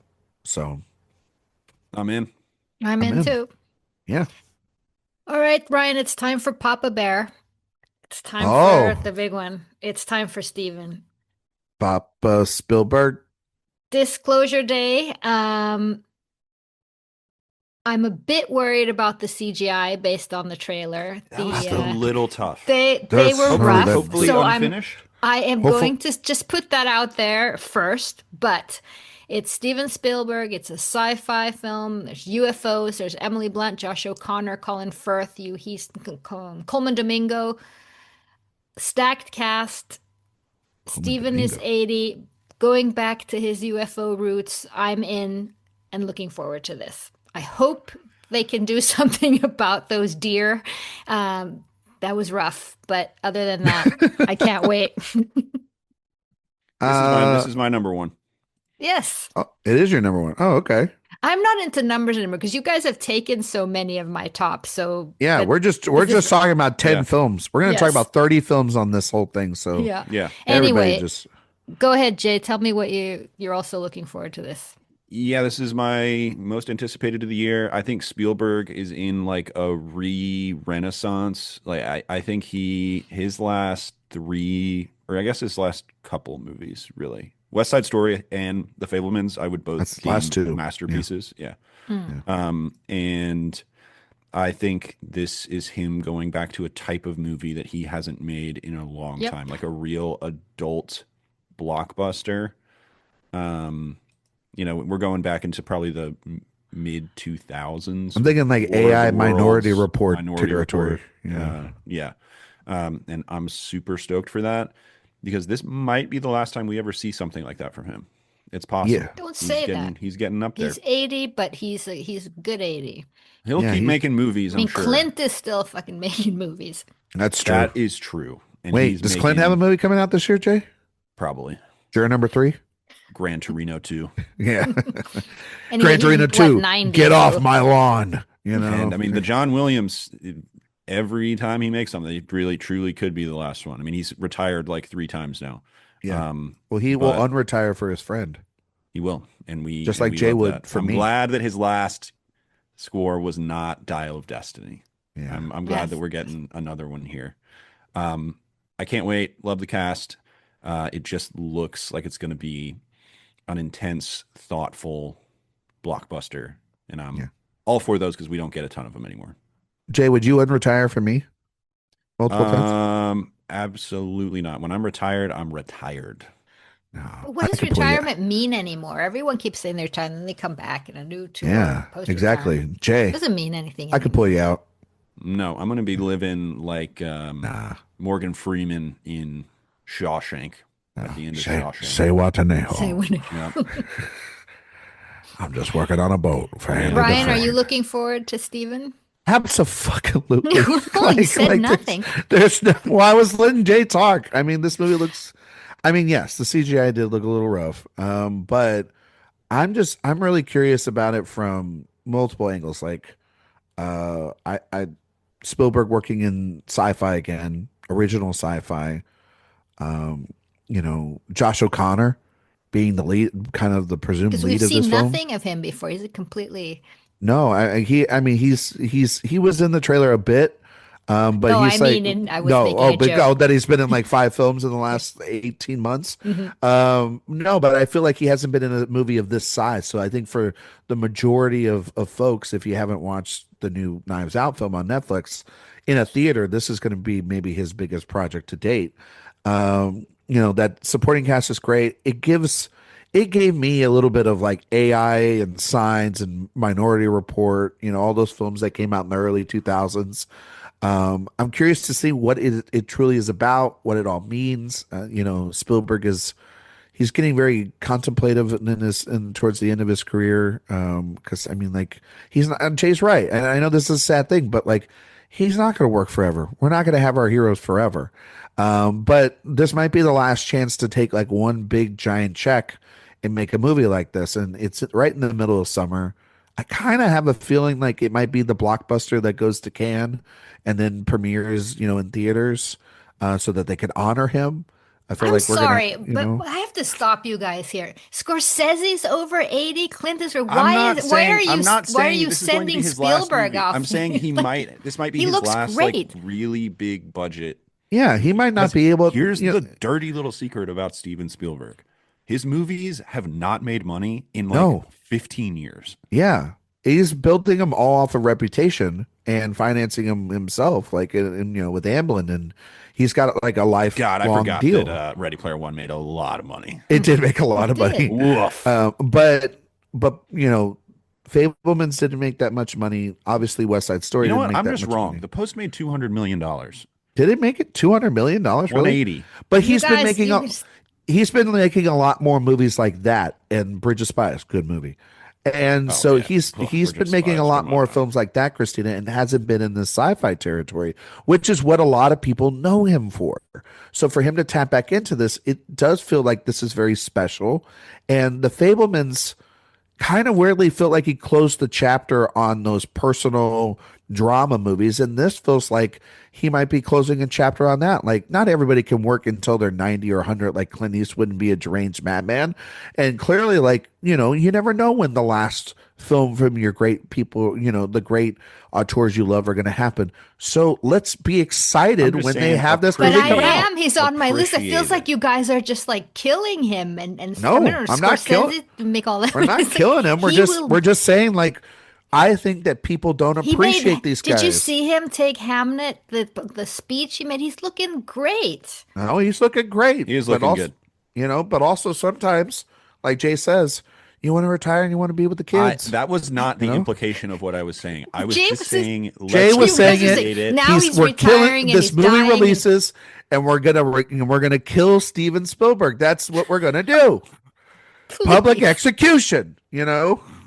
No, I'm just saying, like, you never know when it's going to be. I don't know if, Marty's making this new film. I don't know if it's going to be his last film. I don't know when any of these guys are going to be their last film. But you got to embrace it and love it and hope that it's great. And it's got absolutely shit in that trailer that looks so cool. Like, and I'm excited for it. And plus, made Emily Blunt catatonic, which is like, after Smashing Machine and Oppenheimer, that's okay. All right, moving on. I'm so upset now that you killed Steven Spielberg. That's what happens when you bring us on. This is what, yeah. Jay, I think it's 4 now. It's number 4 for you. We have 4 left. All right. Yeah. For director I love, a gentleman by the name of Jeremy Saulnier. Yeah. Has another movie coming out. His last film I thought was honestly like one of the best movies Netflix has ever put out. Rebel Ridge. Yes. Got very little promo. Feel like it didn't leave a huge footprint, but Aaron Pierre, the star of that film, I think is like a star. And I'm hoping that comes to fruition. He's got a film called, Saulnier's got a movie called October, where he is reteaming with A24. We don't know a ton about this one either. It stars Corey Michael Smith, and it takes place on Halloween. It's like an action thriller set on Halloween that sounds like it will be more like Blue Ruin or Green Room, his earlier films, than anything else. Kind of a more horror, scarier, maybe thriller, one-man thriller. Rebel Ridge, the cool part about Rebel Ridge was that there was like very little violence in it. And that was something, I watched that with my father-in-law, and he was like, that was boring. Why didn't anybody get like shot? And I was like, that's kind of the point. It's pretty awesome. I mean, it's it was a very bold filmmaking decision, and it was like another dad movie that disappointed the exactly. dads. It was like an anti-action movie. It was very, very cool. I thought really thoughtful as well. Oh, I love that. That was great. This one I think should be awesome. Saulnier I think is a very singular voice, and I'm glad that it seems like he's kind of on he took 6 years off between Hold the Dark and Rebel Ridge. I'm glad it looks like he's getting kind of back to a more regular cadence. So, yeah, October. Yeah, I'm looking forward to it as well. Jay, do you know who Aaron Pierre is dating? No. Tiana Taylor. Wow, what a couple! What a hot couple, right? Smoking. No, I loved Rebel Ridge. That's like one of those underrated gems from 2 years ago. And yeah, I mean, Saulnier, outside of Hold the Dark, which is a movie I'm just like, that's fine. Like the other two, his Blue Ruin and Green Room are excellent films. And I thought Rebel Ridge was kind of like a great take on that sort of Rambo, Die Hard kind of, guy comes into a town, sort of, anti-action thriller. And this one sounds like it's going to be a heck of a lot of fun. Oh, Aaron Pierre's in GOAT. Which one's GOAT? The Steph Curry basketball movie where we don't have time for this, Jay. It's like the main character is a goat, but it's a play on the term GOAT, as in greatest of all time. Mm-hmm. Okay. It's right. Sort of like Steph Curry's Fabelmans. I'm going to just say right now, I'm officially worried for Jay. That's my worry for the 2026 worry films. No, I'm just kidding. That's very fascinating, Jay. I'm glad that you brought that to this podcast. It's coming out soon, February 13th. There you go. Well, I know what you're reviewing on the site now. Mm-hmm. Ryan, go ahead with your Madden biopic that you're picking it. I'm not picking that. No fucking way. I'm picking that movie. No way. That's David O. Russell, right? Right, and Nicholas not Nicolas happening. Cage. Stephen Curry voices a giraffe basketball player. See what I mean, Christina? Like bad Are we still on GOAT? I'm telling you, Christina, you got to rein him in. The Stranger Things kid is the which Stranger Things kid? Caleb McLaughlin. Oh, okay. All right, okay. My number 4 is from a filmmaker that we all love. Him for his collaborations. Aaron Pierre is an Andalusian horse. You gotta stop. MVP of the league. You gotta stop. This is not our show. You can't do I this. have to say, he is kind of an Andalusian horse. I mean, he's my very God. beautiful. Christina, don't feed into this. You know who else is in it? Jelly Roll. Oh my God. And Angel Reese. Jelly Roll. Oh, not Angel Reese. Oh, Jay, what do you think about Angel Reese as a basketball player? Very aesthetically displeasing. Not her going game. here. Her game is just My really show. hard to watch. Okay. We love this director for their collaborations. We loved their, I guess, solo film post the breakup with their collaborator. Jay loves when people break up with people and then get to prove who really is the brain trust. I do love of the Safdies and the Coens and the whole thing. So that's what happened last year with the Safdies, and this year we get Jack of Spades from Joel Coen. His follow-up to the tragedy of Macbeth. We don't know literally anything outside a couple of photos of Josh O'Connor. Speaking of Spielberg, Josh O'Connor again with Frances McDormand, Leslie Manville, Damian Lewis. It's a gothic mystery set in the 1880s of Scotland. That's all we know. It looks like maybe that Josh O'Connor is going to be playing a young detective here in that world. I'm super fascinated with it. It's got, Coen comes back here with Bruno Dubanel doing the cinematography, Carter Burwell doing the score, basically because, Sarah Greenwood doing the production design. This whole team from Tragedy at Macbeth returning for this thing. I mean, it's a Joel Coen movie who Joel clearly seems like he's the one that actually was pulling a lot of the strings because Ethan's gone to, let's just say he's making bad movies right now. And so, yeah, I'm ready for Joel Coen to come back and deliver me the fix I need from the quote unquote Coen brothers universe, which is this really cool, potentially gothic mystery with one of our rising movie stars at the center of it, and also the return of his partner and a great actress in Frances McDormand too. So, guys, looking forward to that one? Yes. Yeah. I'll be there. Jay. Yeah, I guess so. Yeah. Shrug. I want them to get back together, man. Yeah. I want them all to get back together. Do you want the Safdies to get back together? No. I don't care about that. No? The Safdies are fine. I'm fine with the Safdies doing their own thing. You guys are mean. Yeah. You're just like, nah, screw it. Benny's making the Odyssey and he's making Marty Supreme. Benny's doing fine, man. Benny's fine. Benny's doing okay, I guess you could say. Yeah, but that's what I'm at. Number 4, Check of Spades. All right. This is going to sound weird because I'm going to take a director who has never really been all that for me, and a trailer that was like, okay, we'll see where this is. But I am going to buy my ticket to see this movie.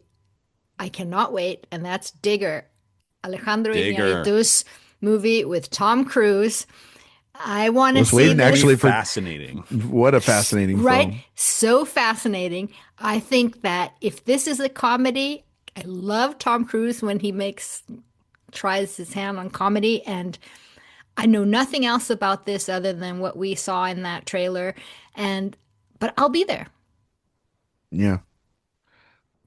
He's going for it again, like acting. Yes. Yeah. I mean, it. We think he's going for it acting. We had known. Do you know anything else about this film?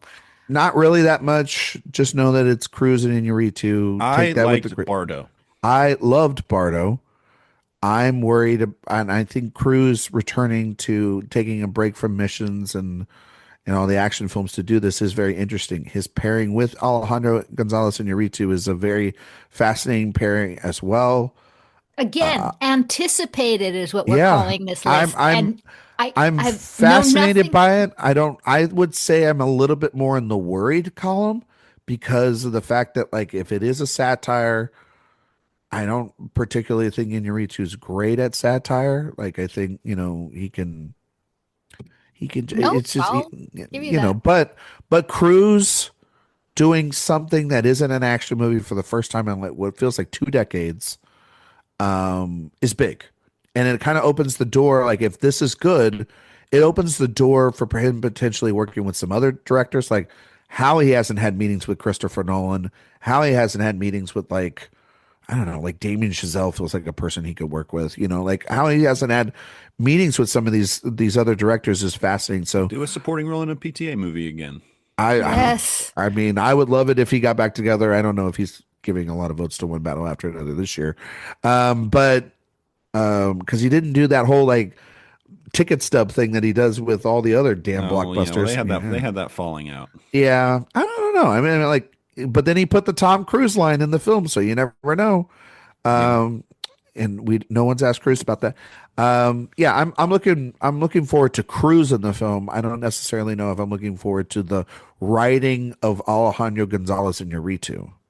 But Cruise is so also meticulous and involved in his projects. I wouldn't be surprised if he got Mcquade to take a stab at the screenplay too. Jay, you excited for it? This is one of those where I'm like, I'm more excited to see what the hell it is than I am anticipating it from, like, I'm gonna love this standpoint. But I am fascinated to see Tom Cruise try this thing. I'm excited to sit down and watch the movie. Sorry, Christina, we're not big Digger fans. I mean, I think Christina is kind of on that same page. I am. I'm saying exactly what Jay started the whole show with, that this is a show about anticipation. And that doesn't mean that it's the movie I think is going to be. I'm ranking them because this is going to be a 5-star movie. I'm saying where my curiosity is just, what is this? And why this? Yeah, why is he dancing? Why is the shovel? Like, what's going on? Digger, and he's got a shovel. Pretty subtle. Lots of question marks there. Jay, go. All right. My number 3. When I saw the film, I saw the TV glow. God, it sort of felt like the first kind of millennial masterpiece a little bit to me, where it really struck me as the experience that I had growing up in a way that I don't know that I had ever really felt in a movie. And director Jane Schunbrun, I think I'm pronouncing that correctly, apologies, I think is such a talent. And you talk about singular. Jane's movies just feel like nothing else. And I thought I Saw the TV Glow was a real step up from their first feature. And this one has a hook that sounds awesome. Oh, it's called Teenage Sex and Death at Camp Miasma. It looks like this really meta movie about like behind the scenes of a legacy horror sequel and psychosexual fascination of its director with the original film's final girl. That sounds awesome. Again, who knows? It's such a canvas that is so ripe for originality and thoughtfulness, and I'm sure there'll be a lot of exploration of identity and probably aging to a certain extent and what it means to make art. I cannot wait for it. Schoenbrunn, I think, is kind of an up and coming megastar director, especially in the more independent scene. Absolutely, they're genius. Yeah, no, I'm looking forward to it. Literally stole my next pick there, Jay. So good job, buddy. Yeah, you're just snatching them up. But I'm looking forward to it. I think I Saw the TV Glow is like it's an incredible film, and one that left me speechless when I saw it 2 years ago, and I didn't know really how to fully articulate and describe my thoughts for about a week or so. So. And just absolutely original, something we hadn't seen before, which was, doesn't happen all that often, particularly in that sort of young person genre. It rips your heart out and puts it back in. It was really a masterpiece. I agree. Yeah. My next film, my number 3, I'm going to take a little bit of a switch then, and I'm going to talk about some filmmakers that have been working together over the last couple of years and making films that I know the both of you really love, and films that I admire, and then one I really loved from last year. And that's the team of Quaidar and Bentley. And if you don't know who those two are, that's Greg Quaidar and Clint Bentley. Greg Quaidar is the director of Sing Sing, and Clint Bentley is the director of Train Dreams. Their latest joint is now it's Greg Quaidar's turn to make a film. They have co-wrote a new film called Saturn Return from Quaidar. They're so productive. It stars Rachel Brosnahan, Will Poulter, and Charles Melton. It is a Chicago love story that follows two college sweethearts over a decade as they navigate the complexities of adulthood and fate tests their youthful dreams. These two have been on like a tear lately, and going to be super fascinating to see how this film plays out. I, of course, talked to Clint Bentley, seen him a lot this season. Clint is a wonderful filmmaker. Greg Quaidar as well. With Sing Sing and with Train Dreams, you kind of can't go wrong there. I think movies that Sing Sing was high on Jay's list for best films of the year. Christina, I want to say it's the same for you. Christina, I know is in your top 20. Jay, was Train Dreams high up there for you this year? Yeah, I want to say Fringe top 10. Fringe top 10. Definitely my top 20. Love where their collaborations together, and fascinated to see this next film that will be released this year. Yeah, always good call out.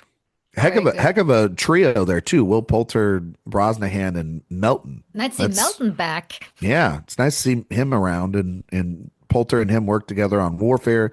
Brosnahan coming off of Superman, where she was really great as Lois Lane. Kind of got that past lives sort of vibe to it a little bit, maybe, but also these guys, they just make really grounded, beautiful films. So I'll be very interested to see how it plays out. My next film is a director I think is just a master, and that's Pavel Pawlikowski. After Ida and Cold War, he's coming back. I can guarantee a beautiful film because he's working on this movie called 1949, again with cinematographer Luka Żal, black and white, filmed in Poland, about the novelist Thomas Mann and his daughter on a road trip during the Cold War, Germany. Sandra Hüller is in it. Yeah. That just feels like... I mean, like, come on. That's not fair. That's a movie. That sounds incredible. Cold War rules, and that was a while Cold ago. War This rules. is another person coming back after a hiatus. Yeah. Right. Ada as well. What a Cold beautiful War? film. It was like 2018. 18? Yeah. Yeah. While back. So it's been 8 years since we've seen his films. I mean, they're exquisite. We talked with Luc Gajal a little bit when we were in Los Angeles, who's the cinematographer on. Incredibly nice, humble. Yes. Person. But he's made films now with Jonathan Glazer with The Zone of Interest and then now Hamnet, and he's going back to working with Paweł Pawlikowski on this and I mean just going to be probably one of the more beautiful looking films you're going to see this year. This could be Cannes. This could be Cannes. This could be Cannes. This could be Venice. This would definitely be a film that's playing around at the fall festivals. And Paweł Pawlikowski coming off of Oscar-nominated work for Cold War, right? Cold War. So I'm looking forward to this. And Sandra Hüller. I mean, this is the Sandra Hüller joint I'm looking forward to. Yep. This year, not another big film that maybe somebody has on their list. Do you have it? Is that your Jay? Nope. On your list? Yeah. Is that on your list? Not on my list. Okay. Number 2. Number 2, Jay. Yeah, so I have exhausted all of my formal top 10 here, so I'm going a little off book. So as have we, I think. Yeah, here. so have we. So I'm going to go with someone that Christina briefly brought up earlier. Just absolute schlock auteur making his return after 10 years. Nicholas Winding Refn. Come on, let's do it. Let's do it. For private hell. If anyone, Jay has a personal connection with Nicholas Winding Refn, to be fair. Why? Because we're good friends? Well, because of Drive. What do you mean? I like Drive. Well, you took your wife to see Drive in the theater. Yes. That was the first movie I ever took my wife to on a date. We walked out when the man got his skull crushed in the elevator. You were done at that point. Yeah. I still nowadays I would have just stayed. She would have been okay, but first date or like third date or whatever it was, I was like, pump the brakes. You know what I mean? Yeah, this sorry. I apologize. But I'm very intrigued by the work of Nicholas Winding Refn. I'm a big Neon Demon defender. Wow. That was his last You're film. the one. You're the one. We've been looking for him. Hey, you talk about a visual stylist. Hey, Nick Winding Refn is that times 100. Nick, damn, he's on a first name basis with the guy. Charles Melton, Sophie Thatcher. I think a very intriguing cast. I like Sophie Thatcher. Melton is in this one too. Mm-hmm. Nice. Big year from he's Melton. getting around. Yeah, we don't know a ton about this. Her Private Hell, whatever it is, bring it on. I got to catch up on those Nick Winding Refn TV shows. No, you that don't. Are apparently just like wild. I see it here. I see Too Old to Die Young described as deliciously irresponsible. That's my kind of flavor. All right. That fits my flavor profile. That's what you get at Ben and Jerry's. Yep. Like deliciously irresponsible. I'm excited sprinkle it, please. I can guarantee you this will be a good-looking movie too. Actually, that's a really good flavor. I should market that. God damn, Jay, she just clocked you so hard right there. That's incredible shit right there. Oh my God. I'm looking forward to it as well, just out of more of the curiosity. I think Nicholas Winding Refn, I'll never get that video of the late great videos. The late William Friedkin talking to him about greatest films of all time, and he said, and he's like, "Well, yeah, like Drive." And what was the line, Jay? What did Friedkin say? I have it memorized to a T. He says, he said, all the great films, 2001: A Space Odyssey, Citizen Kane, and Refn's like, well, you forgot Drive. And he said, Drive is not a pimple on the ass of cinema history. We won't know about Drive for 50 years. And Refn was just like, I think we know about it now. It's a masterpiece. And I think, and I think Friedkin was absolutely right about it. Like, absolutely. And then what he says there is there a doctor in the house? Can somebody get this man a doctor? Get this man a doctor. Oh, it's so good. God, we miss somebody like Friedkin who was just so honest. There's something Lars von Trier and Danish about that type of yeah, exchange that he had right there. It's very much like this one Redford, very pompous.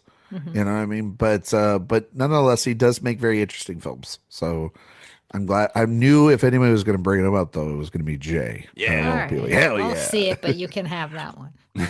My number two is a filmmaker over the last, I want to say, I guess this decade, we really come to appreciate Rizuke Hamaguchi with Drive My Car and Evil Does Not Exist and Wheel of Fortune and Fantasy.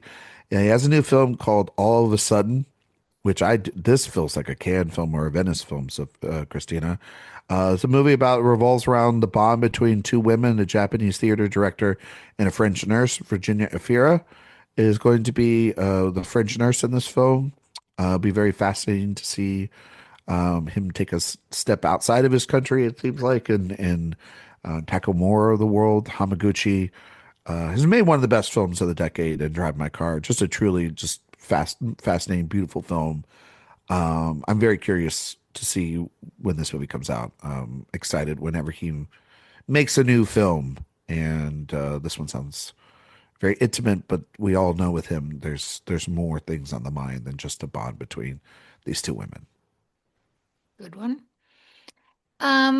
Let's see. Again, as Jay was saying before, kind of my number one. Sorry, so I'm going in a different direction here. The first one was a film that really surprised me, and that was a little movie called Godzilla -1, a film that I didn't think I would appreciate as much as I did, which had all these underlying themes of war and PTSD, and now we can await Godzilla -0 by Takahashi Yamazaki, and I'm expecting big things. I also hear that there's going to be like a global release, and I just think they're really inventive, and this is going to be a good one, and I can't wait for it. Jay loved it for that. I love -1. Yeah, isn't it great? It's so good. It feels like a really kind of classic Hollywood action movie, or international action movie, I guess, but really does kind of have a Hollywood sheen to it to a certain extent, while being very much a Japanese film. Yeah, and it did really well. It's so emotional. I was crying several times. It was a great character. When it came out in 23, it was a great companion piece, I thought, with Oppenheimer. It was. And it's perfect. Scary. Like, it was pretty scary. It was terrifying. Good action. That scene, I think it's like in the midway in the second act where Godzilla just obliterates the town. Oh man, it's intense. That is insane. Watching that on the big screen, I was horrified. That was that was like in my top 3 of that. I loved that movie. I has never been horrified by one of those films, and I was just like, my God, they've got the pure devastation that creature would have on the world. Incredibly low budget that they had for now they're going to get some money for it, hopefully. I mean, they looked better than Spielberg's Deer. No, God damn. Shots fired. Well, Christina, you say that, and he's not going to be around that much longer. Stop! Stop with the guilt tripping. You're off. This is my family you're talking about. We're all Fablemans. Yes. Particularly you and me. We've cried so much on those episodes. Our first movie this year we watched together was Catch Me If You Can on the big screen. We did. Yeah, Anyway, that's very much looking forward to that one. All right, last one, Jay. Last one.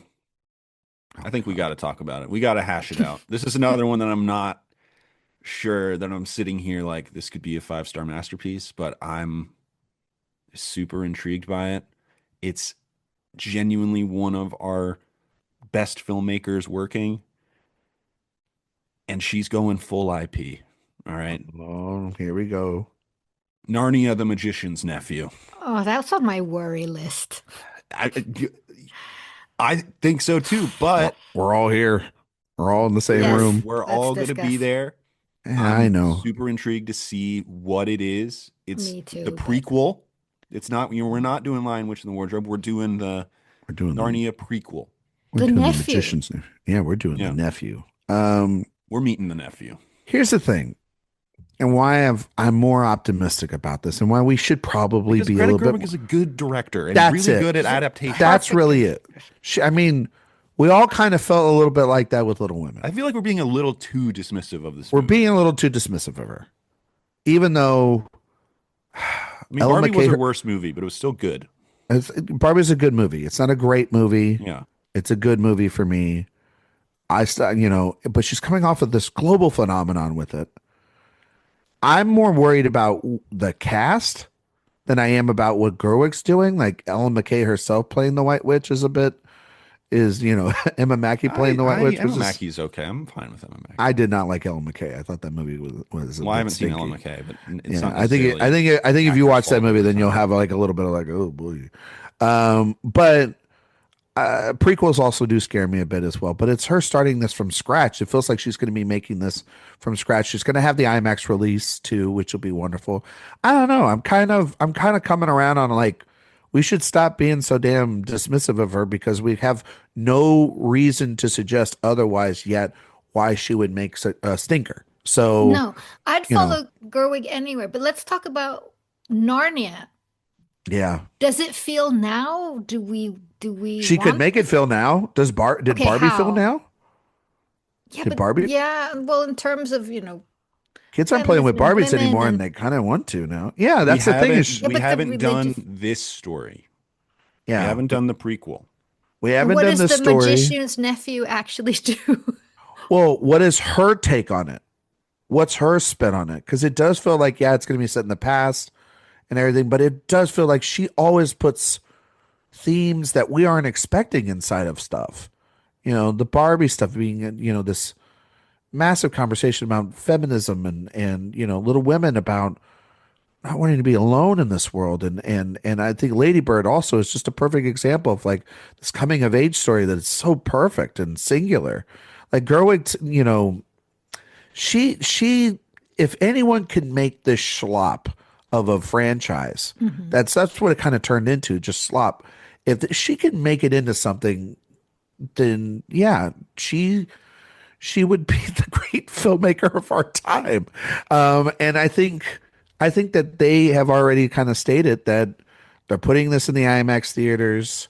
They are excited about it. I mean, obviously they have to say that, the IMAX people and Netflix, but I truly think that we shouldn't discount her. She's 3 for 3. So let's, That's true. And what she did with Little Women was absolutely amazing. Spectacular. That's one where you're like, does the world need another Little Women adaptation? We already have really good ones, or and then you're like, we do, because she made the best one. That's what I mean. Gives me hope. In my opinion, but this is in that Kreger camp too, where it's like, I don't want it. You're so good. I wish you were doing something else, maybe. Yeah. Yeah, like, I'm giving you the Christmas gift back, Mom. I just don't want her to make 4 of these. I don't want her to be in Big Jim territory. But what if it's like awesome? If it's awesome, then holy shit! Like, congratulations, we all get to see. Like, it'll be great. Like, I go back and forth. Will run the household while she does 4. Well, he's got another Jay Kelly up his sleeve, right? Like, no, I'm just kidding. Like, ooh, Jay Kelly too. Jay Kelly legacy. Too. Yeah, Jay Kelly, another slice of life, and it's cheesecake. Right. Yeah, but no, I'm looking forward to it. I'm with you, Jay. I think we should be a little bit more positive on it. Yeah. Right. Yeah. Trust Greta Gerwig. My last film, nobody's taking it. I'm going to take it because I'm excited for this, and I know it's coming out. I think one of our great filmmakers that we have over the last 15, 20 years is David Lowery, and I think I'm excited for this one. God, Mother Mary. I had this. Yeah. This was. Was this your last one? All right, no, I'll change it, but. Mother Mary, to me, that from the moment, like, I thought this was coming out last year and I was so excited for it. From the moment I found out what the premise of this is, about this, this pop star and her best friend who's like a former, costume designer. Yeah, it kind of looks like that. It looks, this thriller between Michaela Cole and our girl Anne Hathaway. Hunter Schafer, there's, is also in this cast. I'm looking forward to it. Lowery, when he's not making, the Disney films, Like Peter Pan and Wendy and Pete's Dragon, which is pretty good. Pete's Dragon actually. is good. Yeah, Pete's Dragon's good. When he's making his own films, his original films, man, there's nobody better. He's in, and like the Green Knight is really like, this is really like a follow up to the Green Knight more than Peter Pan and Wendy was. Peter Pan and Wendy, just what a movie nobody talks about. So it'll be very cool to see him back in this mold. I mean, A Ghost Story, Old Man and the Gun, like he's on another level, and so I'm looking forward to this one. He's got that big mustache. He does. He used to. I don't think he does anymore. And he's also a meticulous editor, and so he's been fine tuning this thing for 2 years now, from what we all know. And so I'm fascinated to see this and Anne Hathaway and Michaela Cole. The costumes probably are going to be insane, Christina, because it's built around a costume designer and a pop star. Yep. Yeah, I'm looking forward to this. This one's going to be a badass time at the movies. Man, he directed a couple episodes of Star Wars Skeleton Crew. I think everybody did. Even like the Daniels did that. You know what I mean? Like, so, well, yeah, you get to do that, so then you can make Mother Marys. Like, that's okay. Yeah. Man, the director list on that is John insane. Watts, which it's insane. Woof. The Daniels. Who is this guy? David Lowery. The guy who did Thunderbolts. Yeah. Oh, that guy. Lee Isaac Chung. Jeez. Mr. Twisters. Mr. Twisters. There you go, Mr. Twister. Mr. Twisters all the time. Sorry, No, Christina's probably. That's one of my most anticipated. Absolutely. But Christina, what's your last film? Not a man in that cast, by the way, like on the cast list. No, thank God. Yeah. About time. all right, then I'm going to go Jay's route and take one from my worry list, because even if I'm completely worried about I'm surprised you're not taking it could be the biggest bomb of them all. I'm fearing. I cannot wait. I'm so anticipating. No, Brian. I'm surprised you're not taking A Long Winter. No, that's not what I'm taking. The new Andrew Hay film. Yeah, I can't wait for that one too. But okay, what are you taking? I am taking Social Reckoning. Oh God. Oh, God, no. Let's go. No. Which is going to be. But wait, I loved being those Ricardos. Oh, I Yes. loved it. No, hated being with it. all those trials Aaron of the Chicago Sorkin. 7. But I have a bunch of questions for you about this. Okay, all right. So worried about the Aaron Sorkin directing of it all. That's going to be a disaster. But the cast. I mean, we have Jeremy Strong as Zuckerberg. We have Mikey Madison, of course, Jeremy Allen White, and Wunmi Musako from Sinners, I hear, is going to be in it. I mean, this is a good cast. Yeah. We have one of the best movies ever that it's coming off of. Lots of things have happened in this world. It's a fascinating story. Fair. I mean, what are we going to do about this movie? No one wants it. Nobody wants it. But It's everyone crazy. wants The to lack see it. of anticipation is It's nuts. not. No, there's tons of anticipation I don't to know about see that. if it'll bomb or not. Well, Everyone's going to maybe see it, that's Jake. Probably so. The- I think that like people would anticipate it if David fucking Fincher was directing it. I think the problem that's is the problem. Sorkin directing Sorkin is Sorkin like directing Sorkin cocaine is the with worst. ketamine. It's Yeah. just like well, it's like, okay, the reasons why we shouldn't be too worried about, I think, Cliff Booth are the reasons why we should be worried about Exactly. this. Is like Cliff Booth will be fine because there's that balance there between those two personalities. This movie is an example of it has no one to also balance one them. of them is directed by a good director and the other one is directed by a bad director. Correct. That's absolutely correct. Just Like- that's it. And his visual style I mean, has that's the gotten main worse problem. and worse and worse and worse as his movies have gone on. It could be the greatest script in the world. I mean, Sorkin writes pretty decent scripts, but it won't matter because Trial of Chicago 7, a movie that has its moments, all the stuff with Michael Keaton, Rylance is really good. There's some There's stuff stuff in that in movie there. that I liked. But it is bogged down by a visualist that has no visual sense. So it's Yeah, I mean, it looks like an episode of CSI or something. Right. yeah, it's terrible. And so, yeah, and also I am worried about the fact that Mark Strong or Jeremy Strong. Jeremy Strong Mark Strong would have been cool. He's Jeremy be Strong very playing chill about that performance. Yeah, he's going to go full on, and that's the other thing is not having Eisenberg coming back to play this role is a bit of a worry. Eisenberg would never touch it again. I know he wouldn't, but that smart cookie, if you ask me. I think he would have if Fincher was back. I don't think he would just go in. Honestly, for I wish he was directing it. Yeah, he should direct it. That would have been amazing. That would have been really cool. Yeah, imagine because like, what if this surprises us? That'd be cool. If it did, that'd be cool. Awesome. I would love to be wrong about Aaron Sorkin, the director. I have yet to be proven right. You know what I mean? No, that's but Aaron Sorkin, the writer, I mean, that is one of the best scripts ever. What he did with The Social Network. But again, it's that balance. Like Fincher is a visualist, and that movie looks incredible, as well as it's also the Fincher cynicism versus the optimism. The worst thing about Sorkin is his just like sentimentality. Oh God. Yes. Yeah. The cheesiness of it all. Yeah, it's really Anyway, in terms of anticipation, it's going to be interesting, right? Look, I'm going to have my popcorn ready. Big smile on my face as that thing comes up. We can screen it together, Jay. It's entirely possible that I like spontaneously combust at one scene just from like sheer frustration. But remember that embarrassment pillow I was talking to you guys about? Yeah. This has real embarrassment pillow potential.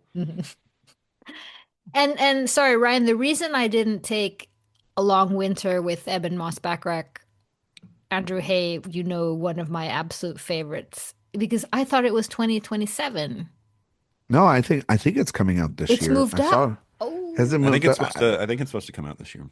Yeah. So I saw it on a lot of people's lists. Okay. But I mean, it might go back and forth. Wouldn't be surprised till you're right. You know what I mean? Because Andrew Hay loves to do that. But should we talk about movies that we're worried about? Yeah. I mean, after we literally just already. Yeah, you took a few. Go ahead. Jay, you got some movies you're worried about? A little worried about that Avengers film. Got to be honest. You mean Avengers? Actually, Doomsday? I'm not even worried about that film. That is just.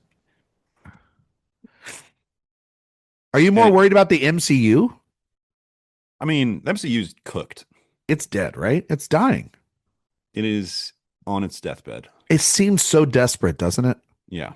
Like it feels like the most desperate move yet of we fumbled the bag. I mean, obviously the Jonathan Major stuff didn't help, but they fumbled the bag not having a vision for these last two, phases. So now we're going to give you every character we've ever had. We're going to take the truckload of money and give it to Evans and Downey and undercut our ending from like 7 years ago for Endgame. And we're just going to keep giving it to you. And hopefully you keep paying for it. It feels like they think the audience, like I've said all along, they feel like they think that their audience is so stupid. Like, and the 9 trailers for this thing, I think the Dune movie, Dune Part 3, is a much more anticipated film than this Avengers movie for Christmas. Agree. Avengers will probably still end up making more money. It'll make more money just because of the international box office and everything. But in terms of a film that we didn't mention, I mean, like Dune 3 is coming out. It's a big film. Yeah, nobody had it on, not even in our top 30. Nope. I would put that in like a top like 50 maybe. I didn't like Dune Part 2, so and I like them, and that's kind of as far as I'll go. Exactly. Yeah, same. So, any others, Shay? We're getting a Robert Zemeckis movie. Oh fuck! But are you? Worried, or are you just like?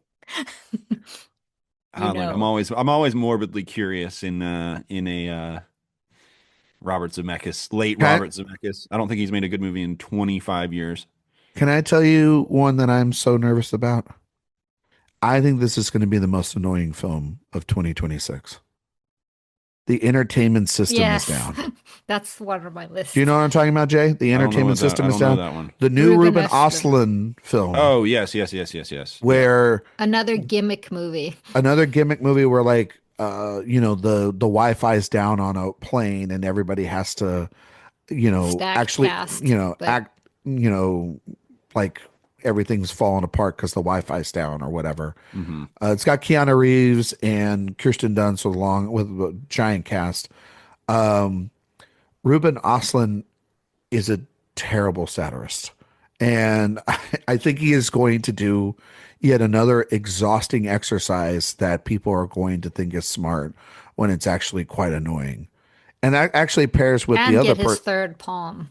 God, if he gets another Palme d'Or, I swear to God, we need to get rid of that award then at that point. Because, unless Alexander Payne's on the jury and causes his own chaos. I like him a little more than you do. I mean, he's not like you love Triangle of Sadness? Triangle of Sadness I thought was okay. Oh, that movie stinks. And so I'm just not looking forward to that movie. I've got one that I'm kind of worried about because I loved 28 Years Later. Okay. Danny Boyle, historically not one of my guys. Ink. I just really loved 28 Years Later, and I want to like Danny Boyle a lot. It's Guy Pearce plays Rupert Murdoch. And Jack O'Connell, who is, I mean, why are you worried? Because historically, I don't like Danny Boyle. Yeah. But he won you back over. He won me back over, and I want to keep that up. Maybe he's going on a heater. He could be, but at that point, I think so too. Christina, do you have one? I do. Kind of in the same vein. It's the movie Bunker. It is with Penelope Cruz and Javier Bardem. It's Florian Zeller, who did a fantastic movie with The Son and did an absolute horrendous piece of shit with The Father. And Jay, did you ever see The Father?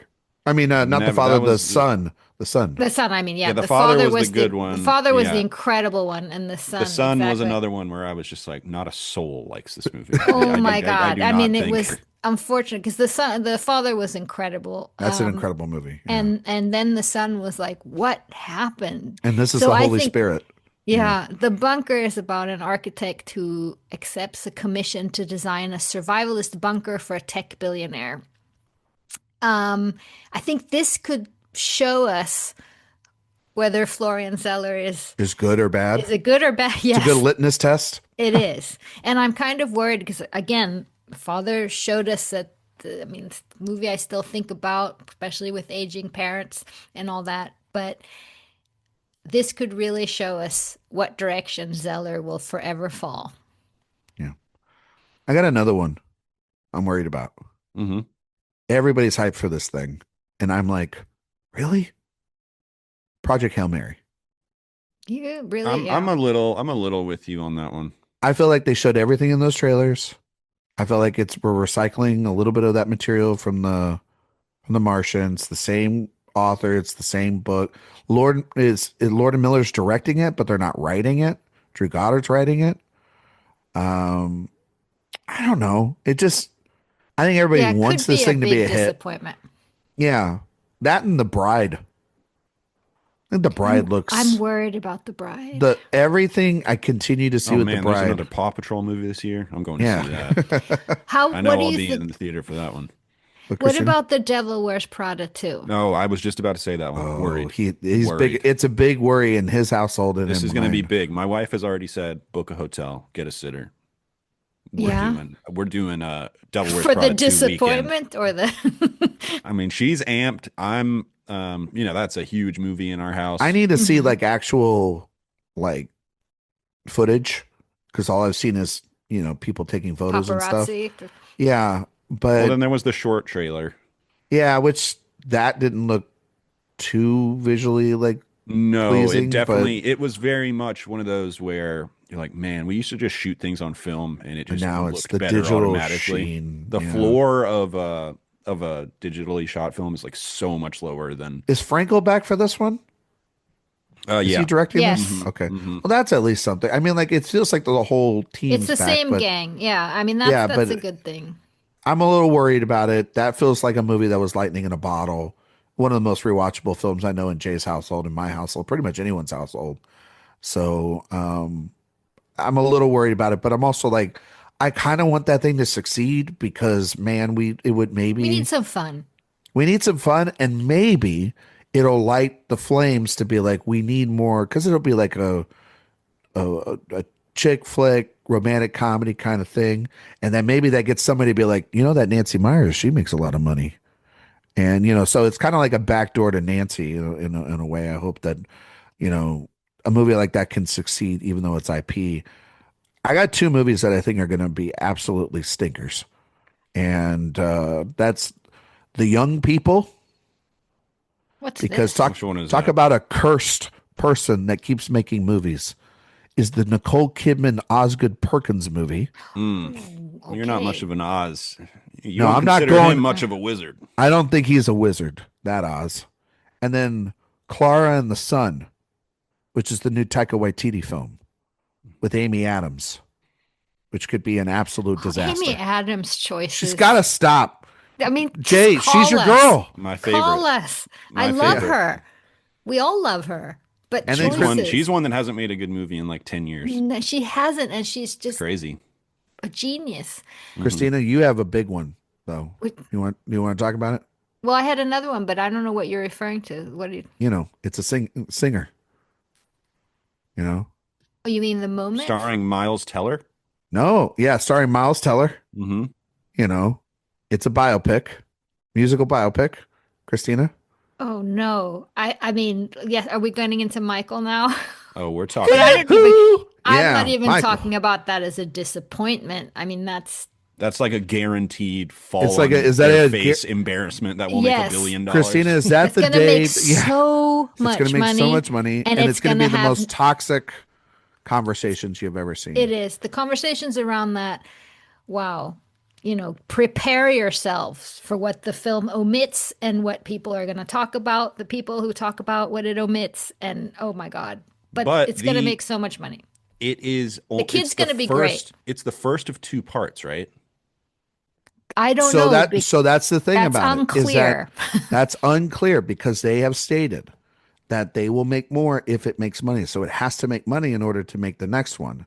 If they are doing only like childhood to superstardom, they can very easily navigate around probably. I honestly also think though, Jay, they are just going to make that film and they are not going to make a second one because look a little bit like Wicked, where they're like, we're just going to make one and that's it. Because if they go into the back half, that's when they get into the tricky stuff and they got to cut things.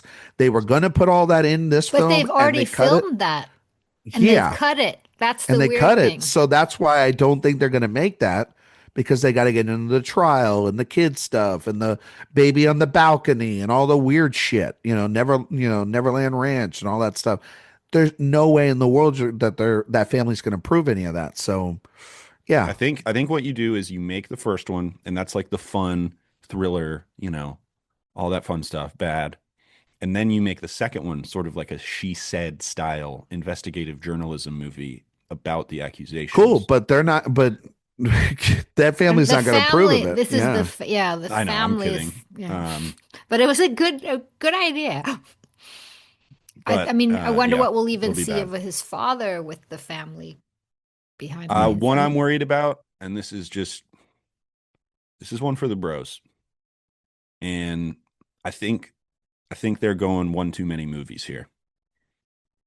I don't think we needed a Jackass 5. Ooh. I'm going to say it. It was a perfect coda, Jackass 4. And Johnny Knoxville's I don't mind an aging Jackass. Well, I'm wondering what they're going to do, because in 4 they folded in a bunch of new younger people. And that was the bad part of that. I'm wondering if they'll just keep going more in that direction. Johnny Knoxville is brain damaged. He needs to stop doing this. Can somebody tell Spike Jonze to make a real movie and stop working with the Jackass people who are like his lifelong friends? I'll call him. Because I think if we did this exercise and Spike Jonze was making a movie, it would be like our number one most anticipated movie for all of us. That man is 444, made great movies, and it's been 2014, 2013. Yeah, it was. So we're talking 13 years ago. What's he doing? He's making iPhone commercials. Ugh. He needs to make and working with the Jackass guys. Like that opening of Jackass 4 is directed by him. I know, it was like a couple of years ago. So Fast 4 wasn't directed by him. No, it wasn't, but that opening sequence was directed by him. Oh, yeah. What do we think of the Holdovers, Dominic Sessa as Anthony Bourdain? Kind of interested. I'm into it because I like that director. I like Matt Johnson. I liked Blackberry. Blackberry was good.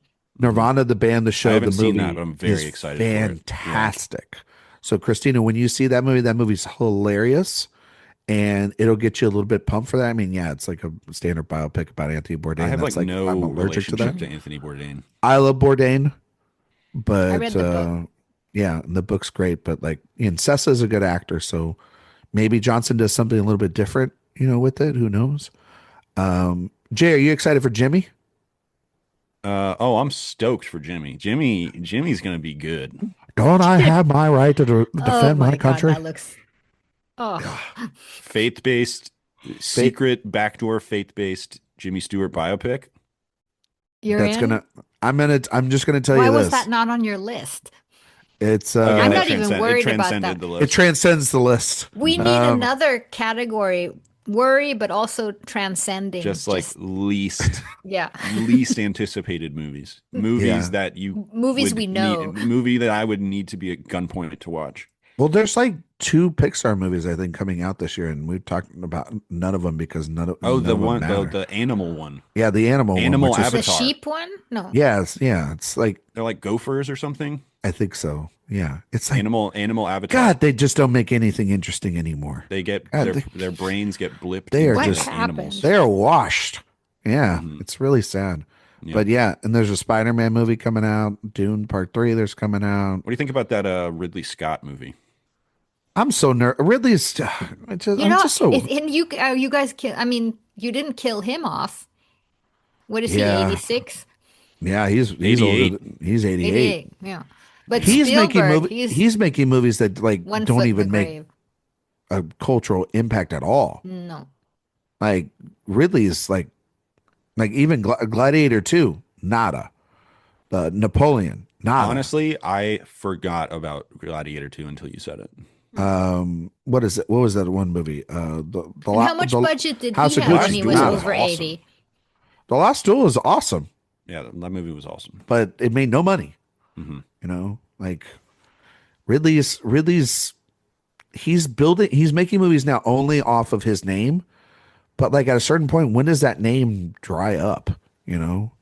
Fernando Morales is making a movie. It's over with Netflix, and it stars Denzel Washington and Robert Pattinson and Daisy Edgar Jones, and it's like a thriller. That was a real whiplash there. Robert Pattinson, Denzel Washington. Daisy Edgar Jones. Yeah. Fernando Morales, a really good director. A very good director. I mean, I'm not worried about that one. Yeah. It'll be a Netflix. It'll be a player during the season for sure. Based on our conversation, Netflix is going to have a pretty big year. They'll have a big year. It depends on if any of those and they're also connect. Soon going to own everything else too. So yeah. Christina, I know that this is not the same sort of topic, but did you buy at all Zaslav talking about that he'll keep the 45 days? Absolutely not. Thank you. All right. Jay? Yeah. Do you think he'll keep the 45 days? Oh, yeah. I trust that guy. Oh, okay. All right. Well, there you go. That's all you need to know. Put it on a poster. Jay Ledbetter. I trust that guy. Zaslav and no, it's not Zaslav. It's Sarandos. You mean. Yeah, Sarandos. Right. Oh, you look at one bald-looking billionaire, you've seen them all. This was fun. Yes. Yeah. Thank you guys for joining. And at the end of the year, we can talk about them. That would be fun, wouldn't it, to get back together? Jay, you want to come back on, see if we were right or if we were wrong? Anticipation audit. Yeah, exactly. An anticipation audit. Odyssey. Yeah, that'd be fun. Let's make that happen. When we all come on and we're like, Michael was actually a masterpiece.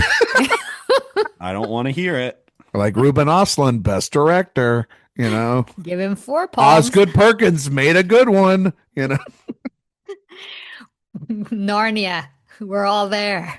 Listen, it definitely could happen. It could. But it's going to happen more than those other films that we just mentioned. Absolutely. Narnia will be like the big one. Social Reckoning is going to be just as good.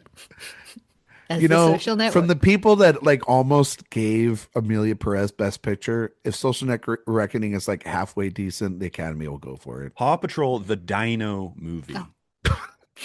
More Terrence Malick.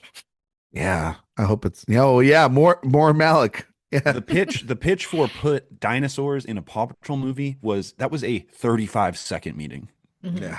What do you guys think? Fantastic. Dinosaurs. All right, let's go. Because dinosaurs make money. They do. Yeah. So. You know what kids love? Dinosaurs. Yeah. And they always will. What do you guys have coming up on Director Watch? What do we have, Jay?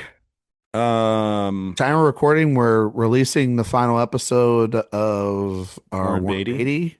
And if you want to hear me have very positive things to say about Rules Don't Apply. Rules Don't Apply. I've got them. He's got them. My second favorite Warren Beatty movie. Spoiler. Nice. Freaking nuts. Yeah. Jay, do you want to tell everybody out there here from Christina's show, all these listeners, what we're doing after? Kind of give them a teaser? Yeah, after we're doing that, we're making a very hard pivot into the world of Chantal Akerman. Nice. So talking about what is Sight and Sound's greatest film of all time, Jean Dielman. Yeah, exactly. A few weeks into that series. So two guys talking about Jean Dielman. Two guys talking Ackerman. Yeah.